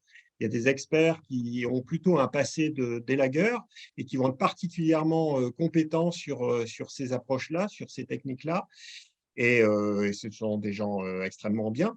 Et puis, il y a des gens qui sont pas montés des arbres, qui viennent plutôt, effectivement, qui ont un parcours peut-être au départ plus académique. Alors, on a lacune, à mon avis, on est assez complémentaires. Moi, je vois bien quand je discute avec certains collègues, j'ai par exemple plus de capacité à identifier certains champignons, certains insectes, alors que d'autres collègues auront peut-être davantage de compétences que moi pour parler de haubanage, pour parler de taille, de période de taille, etc. Alors, je vois que Benoît évoque Christophe Drenou. Effectivement, ça, c'est la Bible. Je pense qu'il y a une nouvelle édition aujourd'hui, hein, La taille des arbres d'ornement du pourquoi au comment de Christophe Drenou. Si vous voulez un bouquin qui soit sérieux, fait par le meilleur spécialiste dans le domaine, je vous conseille celui-là. Il n'y a pas mieux. Il n'y a pas mieux. J'arrive pas à voir les questions dans la messagerie, mais bon, peu importe. Je veux bien que Benoît nous laisse son mail, si possible. Ça serait sympa. Je le verrai après. Il y a Véronique qui a levé la main, mais comme il ne nous reste plus beaucoup de temps. C'est juste deux petites questions. Oui, parce que justement, j'ai écrit dans le chat, mais si tu n'arrives pas à le voir. Donc, ouais. Et donc, non, je voulais demander pour les haies de sapinette, parce que, voilà, je viens de le faire, puisqu'il avait justement gelé, il a même neigé, nous, ici. Donc, il a commencé à faire vraiment froid, ce qui n'était pas le cas jusqu'en novembre. On avait encore l'été indien. Hein. Et donc, et aussi un chêne vert, parce que j'en ai un qui est peut-être un peu… il a l'air d'avoir des branches mortes. Mais enfin, bon, on a dit, on verra plus tard, etc. On lui laisse une chance, parce qu'il passe à travers la haie de sapinette pour aller chercher le soleil. Voilà, donc je voulais savoir pour ces deux essences-là. Moi, je favoriserais le chêne vert par rapport à la haie. Hein. Je l'ai laissé, on l'a laissé, on a piqué on a juste coupé un tout petit morceau. Il m'a dit bon, c'est mort, mais le gars il sait que je suis écolo et que je veux pas couper rien, donc il m'a dit on verra la prochaine fois, voilà. Donc, pour le moment, on l'a laissé tranquille. On a juste coupé un petit morceau qui était mort, paraît-il. Et puis, alors, la haie, donc, on vient de le faire. Donc, je voulais savoir si c'était bon, quoi. C'est un peu tard, mais pour demander. Mais la haie de sapinette, hein, qui existe alors, encore. sapinette, en fait, c'est un nom, c'est pas un nom botanique. Je Ah, ne sais pas ce merde. qu'il y a Bon, alors, derrière. je sais En pas. fait. Je sais pas. C'est des haies qu'on a dans le sud-ouest. Et jusque-là, D'accord. ça marchait bien. Sauf qu'il faut les arroser beaucoup. Et pendant la canicule, on n'avait pas le droit. Et du coup, j'ai des morceaux entiers, j'ai des trous, enfin des morceaux entiers qui sont brûlés, carrément jaunes. Mais la sapinette, elle est vivante, hein, parce qu'on a bien vu en Hmm. coupant que elles étaient formidables, hein, les branches. Ça va repartir. Mais elles vont chercher le soleil à l'extérieur. La mairie qui m'a envoyé une lettre recommandée pour me dire les gens n'ont pas la place pour passer, tout ça, ce qui n'est même pas vrai. Voilà. Bon, les vélos même passent. Mais bon, je pense que c'est des représailles, hein, parce que je me bats contre les projets immobiliers, je me bats contre une usine Céveso au Verdon, enfin, je ne vous dis pas. Donc, je suis le loup blanc, paraît-il, je suis l'opposant principal. Donc, c'est pour m'emmerder. Enfin, je préfère le faire comme ça. Voilà, comme ça n'a pas été fait pendant la période Covid, ça fait quand même des années que ça n'a pas été fait, je pense. Genre 2 ou 3 ans. Véronique, je voulais moi, parce que là, il est 20h30. Oui, c'est des Lélandes, oui, c'est ça. Il me met là dans le chat, si près de Lélandes. Oui, voilà, c'est ça l'essence. Vous pouvez me dire alors? Là, non, là, comme ça, non. Non, ah bon, d'accord. Il y a Géraldine Jourdan qui a levé la main. Et si on peut donner aussi, est-ce qu'il y a des gens qui ont des questions spécifiques, justement, en tout cas adressées à David par rapport justement aux arbres en ville? Voilà, on se donne encore 5 minutes, 5-10 minutes grand maximum. Merci. Géraldine. Bonsoir à tous et Non, Géraldine. toutes. Salut David, ça va? J'ai une petite question pour toi. Avec les sécheresses qu'on a vécues là dans les Landes, donc on a nos forêts qui sont attaquées par le scolyte. Et la question que je me posais, c'est qu'on a aussi beaucoup de pins maritimes en ville. Et est-ce que tu penses du coup qu'il peut y avoir aussi une attaque de scolyte sur des sujets, entre guillemets, qui sont indépendants, hors forêt, mais principalement dans les villes? Oui, notamment dans des espaces urbains qui sont entremêlés avec l'espace forestier, comme ça, oui. C'est pas oui. Ce qu'on a aussi beaucoup dans le sud-ouest et sur Pins-Maritimes, j'avais un échange pas plus tard qu'avant-hier avec Francis Martin, qui est un mycologue assez connu là-dessus, c'est qu'on a de plus en plus d'armillaires. Hein. Donc, il y a un champignon parasite et qui génère effectivement des gros dégâts. Et il me confirmait effectivement à la fois que sur Pins-Maritimes et sur Pins radiata, alors Pins radiata, on le trouve plutôt en Bretagne, mais que ces dernières années, il y avait vraiment une récurrence des foyers d'armillaires dans le sud-ouest. Donc oui, les dépérissements, que ce soit lié effectivement à des armillaires ou à des insectes xylophages, dans des espaces… alors l'armillaire, on le trouvera un petit peu partout de toute façon, et puis les xylophages et notamment les scolites. Alors scolites, il y a toute une diversité de scolites, hein, on peut les trouver effectivement dans des espaces urbanisés qui sont notamment imbriqués avec les espaces boisés. Ouais. Merci David. Est-ce que quelqu'un aurait une autre question? Sinon, on va donner je sais pas, le mot de la fin. Je sais pas, Angela, si on a pu poser les questions de Annie de la FNE. Tu avais des questions? Oui, alors Annie, il y avait la taille qu'elle a posée. Alors le problème, Annie, c'est qu'elle, alors elle me dit, ah oui, Annie. Gruska, oui. Annie Gruska, je cherche oui, son mail. Qui pour moi est adhérente. Oui, pour moi, c'est une GNSA. D'accord, je ne savais pas qu'elle était FNE. Oui, elle est FNE, Annie, oui. D'accord. Alors, ce que David pense de l'élagage haut et bas, rejet et branches basses des arbres à Paris, et également la disparition des buissons dans certaines zones du bois. Alors là, on repart du bois. J'imagine qu'elle parle du bois de Vincennes. Oui, non, je pense que c'est surtout la question des lagages haut et bas. C'est surtout ça qui est important. Le reste, je crois qu'on en a un peu parlé. Ouais. Rejet et branches basses des arbres à Paris. Voilà, parce qu'elle donne l'exemple du canal de la Villette où il ne reste plus que des petits houppiers. Difficile de répondre spécifiquement là-dessus. Le mieux, c'est de ne pas tailler du tout, hein. Comme dit souvent mon collègue Thierry Lamant, que je citais tout à l'heure, vous allez sur la côte est des États-Unis, vous regardez dans les séries les zones pavillonnaires là-bas, il n'y a aucun arbre qui est taillé, hein. Et les arbres sont bien plus jolis qu'ici, hein. Donc, quand on la taille, sauf des cas particuliers, notamment pour enrayer le développement d'un pathogène qui se développerait par exemple sur une branche, sauf cas très particuliers, la taille n'apporte jamais de bénéfice à l'arbre, hein. Donc, moins on taille, mieux on se porte. Et quand on est sur un arbre qui est en situation de réaction physiologique, c'est-à-dire qu'il commence à faire des rejets, par exemple, dans la partie basse du tronc, parce que justement, il est en situation de stress, ces rejets, justement, on ne les taille pas, parce que l'arbre est justement en train d'essayer de réagir et de répondre à cette situation de stress. Donc, si on lui coupe les rejets qui sont dans la partie basse du tronc, alors que même qu'il fait ça pour pouvoir se réadapter à son environnement, on l'épuise davantage. Moi, il y a peut-être encore des questions, hein, Angela. Quand il n'y aura plus de questions, je voudrais dire un petit truc. D'accord. Alors, alors, j'aimerais qu'on m'enlève un petit doute. Je ne sais plus. On a un Benoît et on a Ben qui est revenu. En tout cas, je n'avais plus qu'on a sollicité tout à l'heure pour répondre éventuellement à des questions. Ben, est-ce que tu nous entends? Est-ce que c'est le même Benoît qu'on a ou c'est quelqu'un d'autre? Ça veut dire qu'on a deux Benoît ou deux arboristes. Ben? Ouais. Tu nous entends? Ouais, je vous entends. Ouais, désolé, il y avait du bruit autour de moi. Mais c'est toi aussi la fenêtre ou Benoît c'est quelqu'un d'autre? Ah, Benoît, je ne sais pas. Moi, je suis Ben, ouais. Benoît de Revier. Ah ben voilà, parce qu'on a un autre Benoît. Alors, j'ai échangé avec un Benoît qui m'a donné son email. OK. Et toi, Ben? OK. Benoît de Robier, vas-y.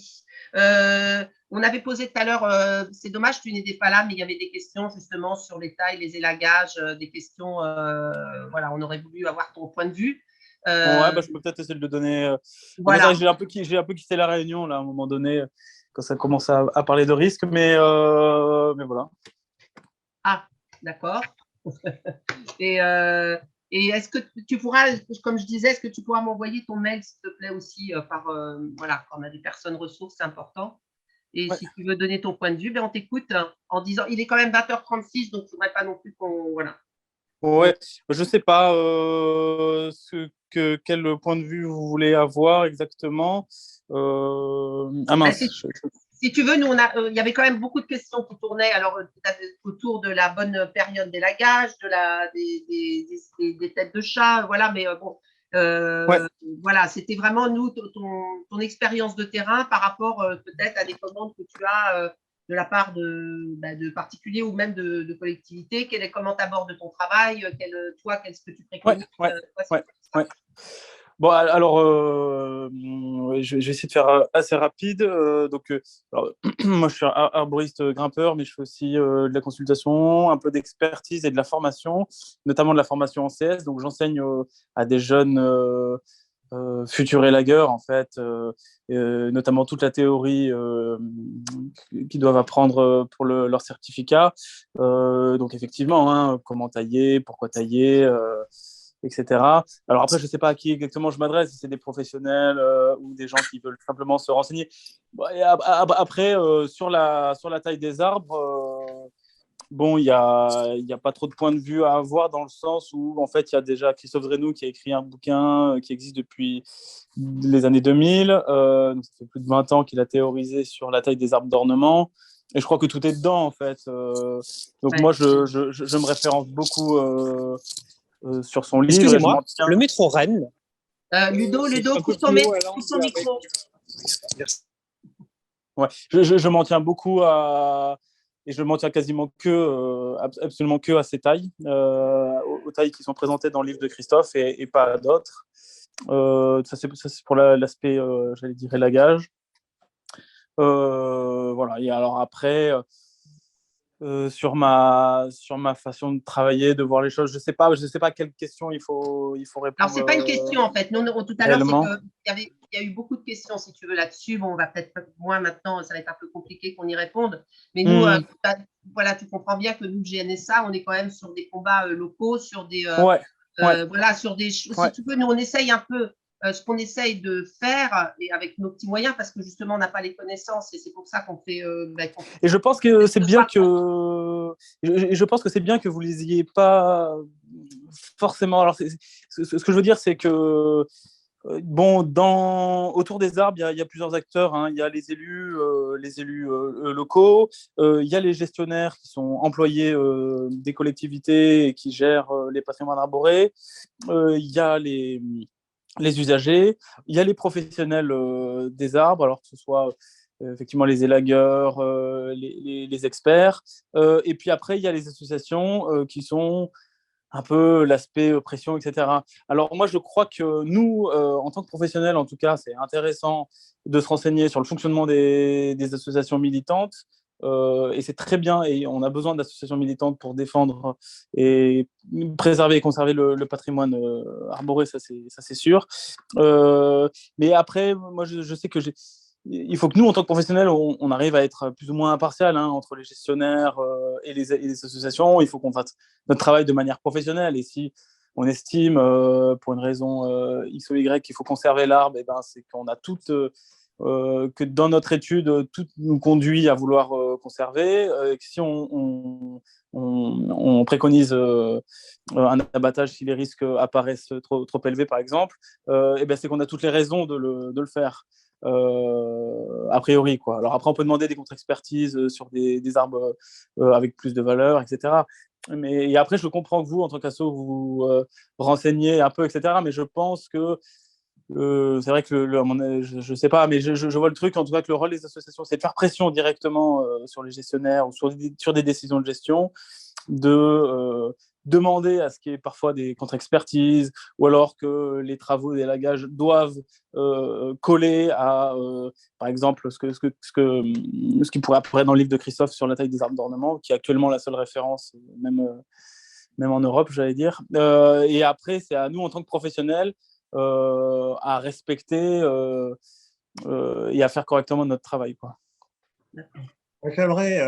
J'aimerais apporter un point de vue complémentaire, peut-être légèrement divergent. J'ai travaillé en Dréal sur la protection de la nature pendant à peu près 10 ans. Et je me suis rendu compte que les dossiers qui évoluaient favorablement, c'était les dossiers qui étaient portés par des associations qui étaient montées en compétences. Donc l'idée, à mon sens, ce n'est pas de faire des membres du GNSA de futurs experts, et surtout pas des gens qui seront là pour critiquer la profession, la manière, etc. Mais je pense par contre que vous donnez des éléments pour avoir un regard critique sur ce qui est fait en termes d'expertise, en termes de décision de gestion. Moi, je trouve que c'est plutôt bien. Ah oui, ça et moi, personnellement, c'est dans ce cadre-là que je suis intervenu aujourd'hui. Par exemple, je suis aussi intervenu avec Génération Écologie il y a quelques semaines. L'idée, c'est de vous donner des clés de compréhension des outils. Moi, il y a récemment, par exemple, une personne qui avait participé à la vidéo avec Génération Écologie avait été confrontée effectivement à un abattage de platane. Bon, ben voilà, il est revenu vers moi. Cette personne est revenue vers moi. Elle m'a demandé s'il était pertinent qu'elle puisse récupérer le rapport pour pouvoir le lire. Elle a fait une lecture de ce rapport. Alors, certes, elle avait une lecture qui n'était pas experte, mais il y avait quelques éléments clés comme ça qu'elle avait récupérés au cours de notre discussion et qui lui ont permis de voir que c'était du solide pour le coup. Moi, je pense qu'il est important, vraiment, et c'est ça que je voulais dire en fait, je pense vraiment qu'il est important que les associations de leur globalité montent en compétences, non pas pour se substituer ou pour s'immiscer dans le monde professionnel, mais pour avoir un regard critique. Voilà. Oui, je suis tout à fait d'accord avec ça, en tout cas. Je suis tout à fait d'accord. Après, il existe aussi les associations de professionnels, hein, comme la SFA, par exemple, ou alors Copalm. Alors, et c'est vrai, alors, je parlais un peu des professionnels, mais alors, c'est clair, c'est qu'actuellement, l'expertise est un peu catastrophique en France, hein. C'est vrai qu'il y a beaucoup d'abattages abusifs, hein, ou alors des méthodes pas très, un peu bricolées, quoi. Et alors, c'est vrai que. Mais alors, après, voilà, toute la difficulté, à mon avis, hein, ça reste de savoir quand arriver à définir si c'est bien, si c'est mal, est-ce que ça correspond, est-ce que c'est abusif ou pas, quoi. C'est là tout délicatesse, quoi. Bon, merci. En tout cas, merci Benoît. Ouais, ça, bon. En tout cas, des élagueurs, des arboristes grimpeurs avec une éthique, hein, on en a une belle éthique comme la tienne, on en a quelques-uns quand même, et puis même qui nous ont rejoints, parce que justement, c'est vrai que Thomas a pointé du doigt, ou en tout cas a donné un peu, pour certains, a donné un peu l'exemple, quoi, sans le mettre sur un piédestal du tout, mais voilà, il nous a... alors, après, on va arrêter là. Il y a Jacques qui avait levé la main, Marie-Noël, et j'aimerais bien donner la parole de la fin à David, si ça ne vous embête pas. Et voilà. Et puis, n'hésitez pas à nous envoyer, je mets, il y a une adresse générique pour le GNSA que je vous mets dans les messages. N'hésitez pas à nous envoyer éventuellement d'autres questions. On essaiera de voir comment on peut vous répondre. Moi, voilà. Et puis... en tout cas, moi, je vous remercie parce que je vais bientôt, voilà, je ne clôturerai pas la discussion. Jacques, à toi la parole. Oui, juste, Marie-Noël, si tu avais une question. Non, Jacques, en fait, moi, j'avais une question sur les spécialistes, puisque nous, on est des militants du terrain, on est entre l'arbre et l'élu, si je puis dire. On est au milieu du guet. Je voudrais savoir, vous, les spécialistes, les experts, est-ce que vous arrivez à faire comprendre aux élus qu'il ne faut pas élaguer comme ça ou qu'il ne faut pas couper. Voilà. Je voulais juste avoir votre ressenti. Est-ce que vous arrivez à passer les messages? C'était ça juste ma question. Mais en tout cas, vous êtes des militants entre l'arbre et les élus, mais aussi entre l'arbre et l'expert, hein, parfois, quoi. C'est sûr. Et en tout cas, ce qui est sûr, c'est qu'actuellement, une des meilleures pratiques, souvent, ça reste la non-taille, quoi, hein. C'est une des tailles présentées une des conduites de taille présentées dans le livre de Christophe, et ça reste quand même souvent une très bonne solution, quoi. Moi, sur la question, il y a 2 points là-dessus. Ça y est, j'ai mangé le deuxième, mais c'est pas grave. Ouais, alors par rapport aux élus, arrivez-vous à faire de la pédagogie, en fait, voilà. Oui. Moi, ce que je constate quand même, à mon niveau, hein, moi, je travaille plutôt avec des petites collectivités, globalement. Ce que je constate, qu'il y a de plus en plus alors, toutes les collectivités n'en sont pas encore dotées, mais de plus en plus de villes de taille moyenne investissent dans l'humain. C'est-à-dire que de plus en plus, effectivement, ils recrutent des techniciens qui sortent avec une licence professionnelle, aménagement, entretien de l'art, du moins, voilà, un CS ou autre. Bref, ils recrutent. Aujourd'hui, moi, je le vois bien en Bretagne et ailleurs, des villes qui ont 30, 40 000 habitants et qui, encore 5 ou 10 ans, faisaient avec les moyens du bord, avec des gens qui avaient certes des compétences un peu généralistes sur le végétal, mais pas forcément sur l'arbre. Aujourd'hui, de plus en plus, effectivement, ils ont à temps plein ou à mi-temps des techniciens de l'arbre. Alors qu'on est une commune de 20 ou 30 000 habitants, on n'a pas forcément 2, 3 techniciens de l'arbre, mais effectivement, ils ont des gens effectivement qui sont de plus en plus compétents. Donc moi, je constate quand même une montée en compétences. Alors pas partout, mais c'est plutôt positif. Je trouve que c'est plutôt positif. Et puis autre chose par rapport aux experts. Il y a les experts de l'arboriculture, c'est une chose, mais qui vont forcément avoir une vision, je dirais, partielle de la situation.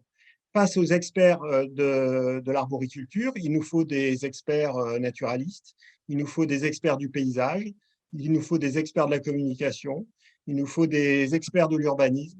Moi, je crois vraiment au travail d'équipe, quoi, sur cette question. Des experts même. Des experts, certainement. Mais il suffit de mettre un paysagiste, un naturaliste et un arboriste autour de la table, on n'est pas sûr d'entendre le même discours. Sauf si l'arboriste est aussi naturaliste, éventuellement, etc., etc. Donc, je pense qu'il faut, voilà, il faut tout écouter et il faut que tous les experts soient aussi écoutés. Et pas uniquement les experts des arbres, les experts de la biodiversité ou du paysage. Moi, ça me paraît important. Et voilà, et moi, je n'aurais pas plus de choses à dire, hein, si ce n'est que, voilà, je pense que, et c'est le cas, hein, je sens que ça monte en compétence. La montée en compétence, elle doit être aussi dans les associations. L'idée, c'est d'être déjà en capacité de lire un rapport d'expertise. Moi, je prenais un exemple tout bête, hein, on voit encore des rapports d'expertise où il est marqué arbre atteint par un champignon linivore. Il n'y a même pas le nom de l'espèce, quoi. On sait bien, il y a à peu près 200, 150, 200 champignons lignivores qu'on va trouver plus ou moins communément ou plus ou moins rarement, mais qu'on peut trouver, je dirais, sur des arbres urbains. Certains sont presque inoffensifs, d'autres sont beaucoup plus redoutables. Donc, si on veut… Oui.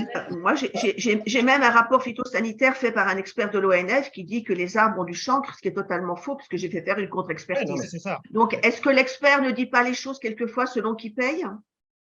Oh, ça peut arriver. Moi, je pense quand même que c'est somme toute assez limité comme situation. Moi, je l'espère. Mais un expert de l'ONF qui peut dire qu'un arbre a du chancre, alors d'abord, soit c'est du chancre coloré, soit c'est simplement une esclavation, ou je ne sais pas comment vous appelez ça, mais un rapport phytosanitaire qui dit qu'il y a du chancre quand il n'y en a pas, moi, ça me choque. Enfin, je ne sais pas, mais voilà. Après, des expertises de compromission, il y en a. Ça c'est clair, voilà. Ça fait partie du monde dans lequel on vit. Et après, donner des noms de champignons, c'est bien. Des fois, c'est pas ça qui empêchera l'abattage, de mettre un nom derrière un champignon lignivore. Non, d'accord, mais ne pas en donner, mais pas donner le nom, ça prouve un manque clair, un manque de compétences dans ce domaine de la mycologie, par exemple. Pour moi, c'est un indice. C'est pas parce qu'on donne le nom du champignon qu'on va forcément, donner des éléments plus précis par rapport au diagnostic, mais pour moi, c'est la base. C'est la base. Si on ne peut pas effectivement, au moins dans la fiche diagnostique, donner le nom d'un champignon, même si après, effectivement, on peut comprendre qu'il n'est pas dans le résumé non technique pour l'élu. Mais voilà, pour moi, ça me paraît un peu essentiel. Ou quand il y a des erreurs, moi, j'ai encore constaté récemment des erreurs évidentes botaniques. L'espèce. Après, je pense, c'est vrai que tu as raison. Dans le fond, ça peut prouver un manque de sérieux de certaines manières. Mais ce que je veux dire, c'est que marquer que c'est tel champignon, s'il y a marqué abattage derrière, il y aura abattage quand même, quoi. Après, moi, je pense qu'il y a plusieurs points. Le premier point, je pense qu'il faudrait demander, ça a été quand la dernière formation qu'a suivi l'expert, quoi. Ce serait déjà une bonne question à poser, j'imagine. Parce que quelqu'un qui ne s'est pas formé depuis 10 ans, 20 ans, ça paraît un peu scandaleux, ça, c'est la première chose. La deuxième chose, c'est quelle méthode il utilise, quoi. Il y a des méthodes d'évaluation de la physio, d'estimation du risque, d'évaluation mécanique. S'il n'y a aucune méthode et que c'est que du bricolage, déjà, c'est un peu au doigt mouillé, donc c'est un peu compliqué. Et après, la dernière chose, je ne sais plus quel philosophe disait ça, mais souvent on évalue l'expert ou le spécialiste à ce qu'il ne sait pas, plutôt à ce qu'il sache reconnaître ce qu'il ne sait pas plutôt que l'inverse. Ouais. Dans le sens où il faut accepter qu'il y a des points qu'on ne sait pas et qu'il y a des points qu'on maîtrise. Forme d'humilité. Oui, voilà. Le tout-puissant expert. Ouais. C'est souvent un grand épouvantail. Je me permets d'intervenir. Moi, je suis Philippe Trouillet. Attendez, vous pouvez lever la main parce que le problème, moi, si je ne vois pas les mains qui parlent, et il y a Jacques Clavier qui avait levé la main. C'est Olivier qui parle là, non? C'est qui? Non, je ne sais pas qui parle. C'était Philippe, mais je n'ai pas levé la main. Je ne sais pas comment on fait. Ah, vas-y. Je vous donne la parole. Je donne la parole à Jacques et Philippe. Après, non, mais Philippe. Vas-y, Philippe. Alors, vas-y, Philippe. Oui, donc je me présente rapidement, je suis Philippe Trouillet et je suis aussi consultant. Et juste par rapport à ce débat sur l'expertise, c'est quelque chose que j'explore depuis quelques temps. Je crois qu'on a un problème en fait juste avec le mot expert, qui est en fait pas du tout précis, puisqu'on ne sait pas de quoi on parle. En fait, nous en arboriculture ornementale ou d'agrément, on a un champ disciplinaire qui est très très large. Donc on va avoir, comme disait David, des gens qui vont être peut-être plus spécialisés en champignons, d'autres en botanique, d'autres en mécanique, d'autres en risque. Et en fait, on se rend compte que bien souvent, quand on rentre dans le détail, dans le fond d'une expertise ou d'un évaluateur, on se rend compte qu'en fait, il a un champ hyper limité d'expertise et qu'il n'hésite pas pourtant à vendre des prestations et des compétences qu'il n'a pas forcément. Donc, c'est plutôt le problème expert. En fait, même le mot expert est problématique et il devrait être discuté. Et comme disait Ben à l'instant, on devrait s'intéresser avec attention. Si quelqu'un vient proposer une étude de risque, on devrait s'intéresser à sa discipline risque et où est-ce qu'il en est réellement dans ses compétences par rapport au risque. Si on fait venir travailler quelqu'un sur des problèmes physiologiques, ou qu'on soupçonne une problématique parasitologique, chancre coloré par exemple, je ne sais quoi, on devrait faire venir systématiquement des vrais spécialistes et pas des gens qui sont hyper généralistes. Alors si on fait venir quelqu'un de généraliste, il va répondre de manière, je dirais, généraliste, et c'est très bien parce qu'il aura un regard très ouvert, mais parfois il faut aller voir des gens plus spécialisés dans la discipline qui nous concerne. Et je pense particulièrement au risque, et moi je pense que David connaît mon propos, je pense que l'expertise déconne parce que il se proclame de l'expertise du risque, mais comme disait Ben, il bricole, beaucoup bricole. Et du coup, les arbres apparaissent évidemment dans la conservation tout à fait généralement non conservables, parce que quand un expert a écrit danger abattage sur un arbre, sur un rapport d'expertise, et bien évidemment qu'il y a une condamnation, et que bien souvent ces rapports sont tout à fait erronés. Frank Rehn, qui est un expert allemand qui travaille sur la mécanique, dit que 90% de ces rapports sont erronés, sur lesquels les contre-expertises sur lesquelles il travaille sont erronées.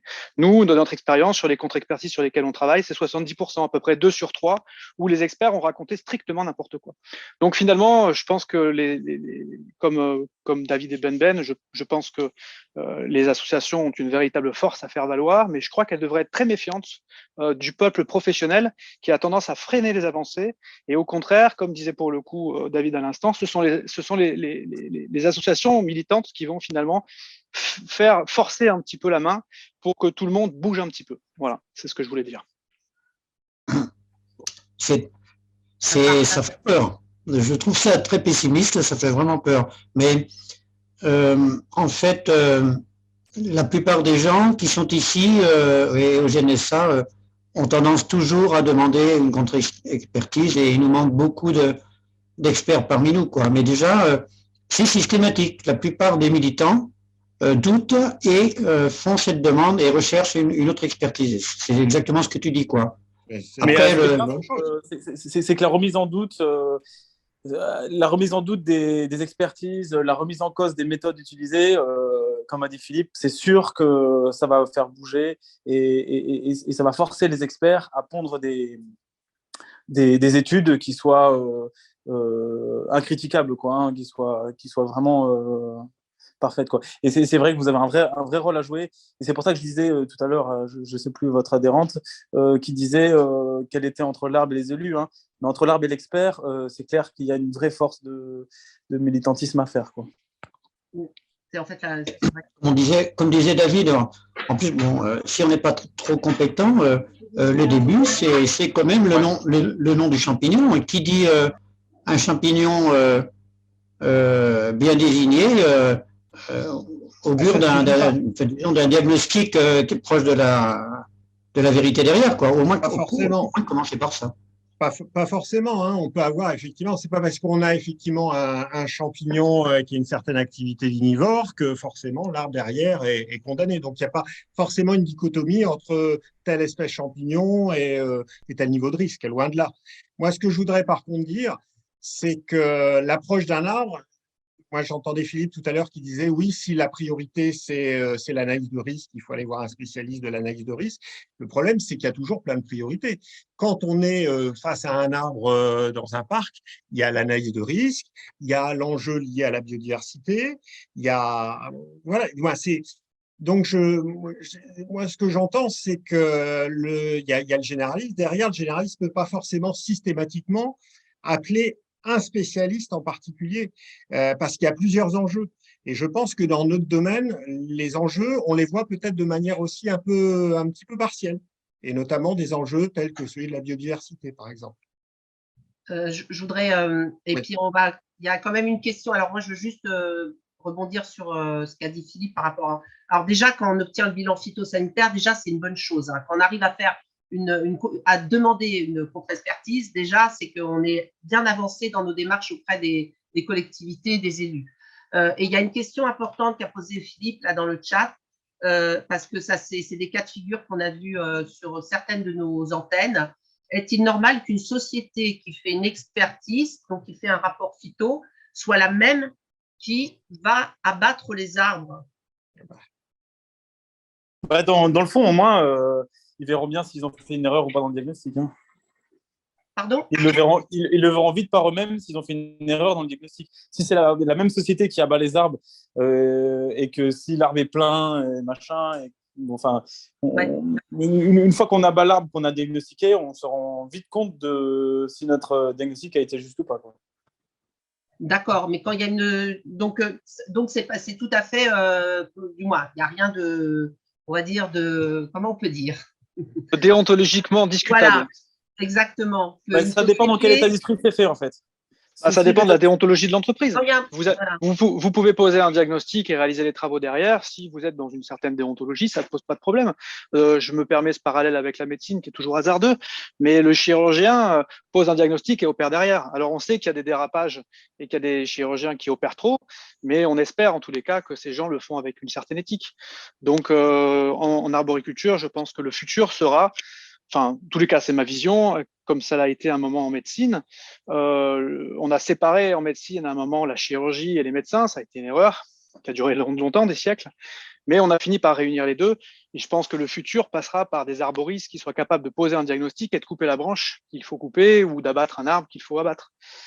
Séparer les deux, quelqu'un qui vient pour poser un diagnostic et dire il faudrait faire cela et envoyer derrière des opérateurs qui n'ont pas les connaissances suffisantes pour eux-mêmes poser un diagnostic, c'est questionnant. Voilà. Mais il y a des questions déontologiques qui sont posées derrière ça, c'est vrai.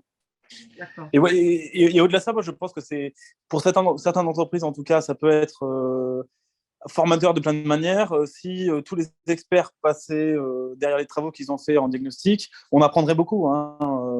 Si on commence à mettre dans un diagnostic, OK, abattage, OK, on fait une taille, et que derrière, on ne fait aucun suivi en tant que consultant, une fois qu'on a fait l'étude, etc., on apprend assez peu de nos erreurs, quoi.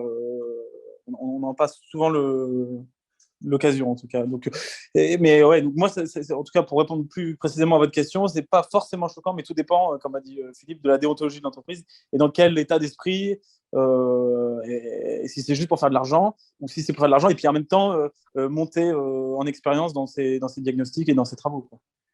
D'accord, ok. Alors, parce qu'on va conclure, il est 21h, ça fait 2 heures qu'on est… voilà, qu'on discute. Jacques, tu as levé la main ou c'est une erreur ou tu ne l'as pas baissé? Non, mais pas de problème.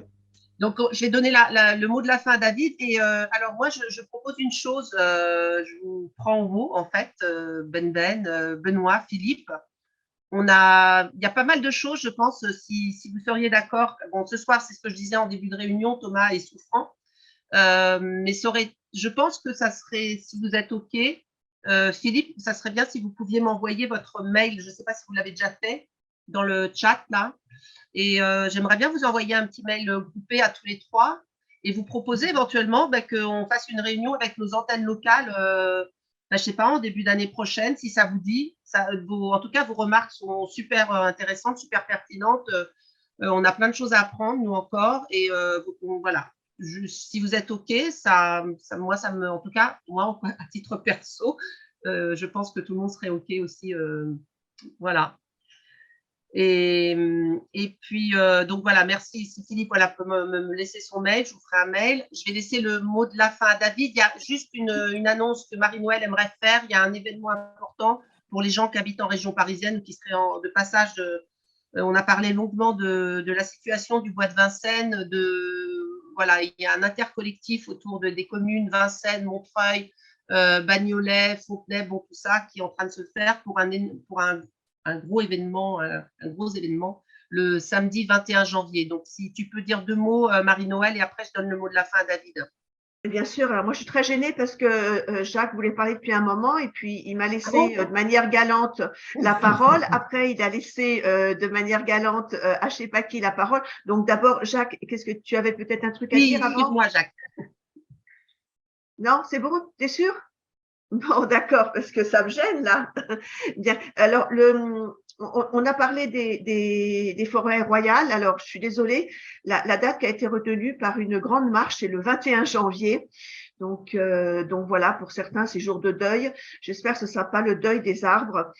Le 21 janvier, cette marche à 14 h a été lancée par le collectif Gabriel Péry à Montreuil, où vous savez qu'il y a eu des abattages terribles, et par le collectif de Bagnolet, où il y a eu des abattages d'arbres et le démantèlement d'une ferme pédagogique. Ces deux collectifs donc ont lancé l'idée et propose en fait à tous les collectifs, les associations, de faire une grande marche pour les arbres. Donc ça va s'appeler Marchons pour les arbres. Donc bien sûr, ça sera sur la banlieue Est, puisque ce sont ces collectifs qui ont lancé l'idée. Donc le Est ont leur cet honneur de faire effectivement Porte de Montreuil, Bagnolet ou dans l'autre sens, je ne sais plus, qu'importe. Donc, bien évidemment, le GNSA va y participer, des antennes locales vont y participer, en tout cas GNSA Bois de Vincennes, mais également la FNE, mais également plein d'associations de Paris 12. Voilà, alors, on va pas faire le Grand Paris, c'est-à-dire que, mais c'est peut-être un premier jet, parce qu'en fait, j'ai un rêve. Je me dis, on pourrait faire le marathon de l'arbre et j'imagine qu'on marche tout autour de Paris et que chaque ville fasse un passage de relais à une autre association. Ça serait formidable. Et bien sûr, on aurait nos experts en tête. Merci. Merci Marie-Noël. Merci à toi. On l'affichera de toute façon sur les réseaux, cette marche du 21. Et David, je te laisse le mot de la fin. À toi l'honneur. Que dire, hein, si ce n'est qu'effectivement, hein, comme je disais au début de l'exposé, les arbres urbains représentent quasiment rien quantitativement par rapport à ce que peut représenter le patrimoine arboré français. Mais clairement, ils sont essentiels. Alors, ils ne sont pas essentiels pour lutter contre le changement climatique. Il faut pas se leurrer. On lit ça à droite à gauche. Je veux bien, mais effectivement, 1 million, 2 millions, 3 millions d'arbres par rapport aux 12 milliards qu'on peut avoir en France, c'est pas eux qui vont effectivement, ils vont séquestrer certes du carbone, mais c'est pas eux qui vont enrayer, je dirais, l'emballement climatique qu'on subit. Mais par contre, il faut véritablement, à mon sens, au-delà de la valeur de l'arbre en tant que tel, au-delà de la nécessité de le préserver pour des raisons éthiques, il faut surtout voir qu'on a aujourd'hui une population qui est quand même hyper urbaine, à 70, 75, voire bientôt 80%, et moi, effectivement, je reste persuadé que plus des 2/3 de la France ne sera plus à même, du moins les villes dans les 2/3 de la France ne seront plus à même d'être vivables, habitables tout simplement, d'ici 50 ans, si on ne réussit pas à préserver nos arbres et à préserver à minima la végétalisation existante, voire à l'augmenter de manière significative. Donc voilà, moi je vois pas ce que j'aurais d'autre à dire, si ce n'est que voilà, ce que je redisais tout à l'heure. J'espère qu'en entendant les uns et les autres, vous aurez aujourd'hui des éléments critiques qui vous permettent au moins de savoir un petit peu comment appréhender un report. Déjà, demander le rapport et puis s'assurer effectivement qu'il y a quand même un peu de matière dedans. La décision d'abattre éventuellement des arbres n'a pas été prise de manière expéditive. Voilà. Eh ben, merci à tous. Merci Jacques, excuse-moi Jacques. Merci. Ouais, merci vraiment et à très bientôt. N'hésitez pas à nous. Il y a le générique pour le GNSA. S'il y en a qui avaient peut-être d'autres questions à poser, comme je disais, vous nous envoyez un mail à l'adresse contact@gnsaFrance.org. Et voilà, de toute façon, je ne manquerai pas de regarder tout ce qui s'est dit dans le chat. S'il y a des gens qui avaient posé des questions, je n'ai pas eu le temps de les voir en direct. Merci David, merci à vous. Merci infiniment. Et voilà, restons soudés pour les arbres. Et belle soirée à tous, à toutes et à très vite. Merci à tous et merci à toi, Angela. David. Hein? Il faut voter pour l'arbre de David. Oui, il y a le vote du plus bel arbre, ça y est. Ah oui, n'oubliez pas, parce qu'on est en mauvaise posture. Là, on est 6e. Mais David, on ne peut pas voter 10 fois quand même. On a déjà voté. Mais je ne sais pas. Moi, c'est fait. Je voulais faire un diagnostic sanitaire avant, David. Bon, voilà, allez voter pour le plus bel arbre de France. Vous allez sur le site, j'ai pas le site en tête, mais vous faites le plus bel arbre de France. Et cherchez pas trop longtemps, il est en Bretagne. Voilà. Il est en Bretagne et David. Voilà. Allez, bonne soirée à tous. Allez, ciao. Salut. Ciao.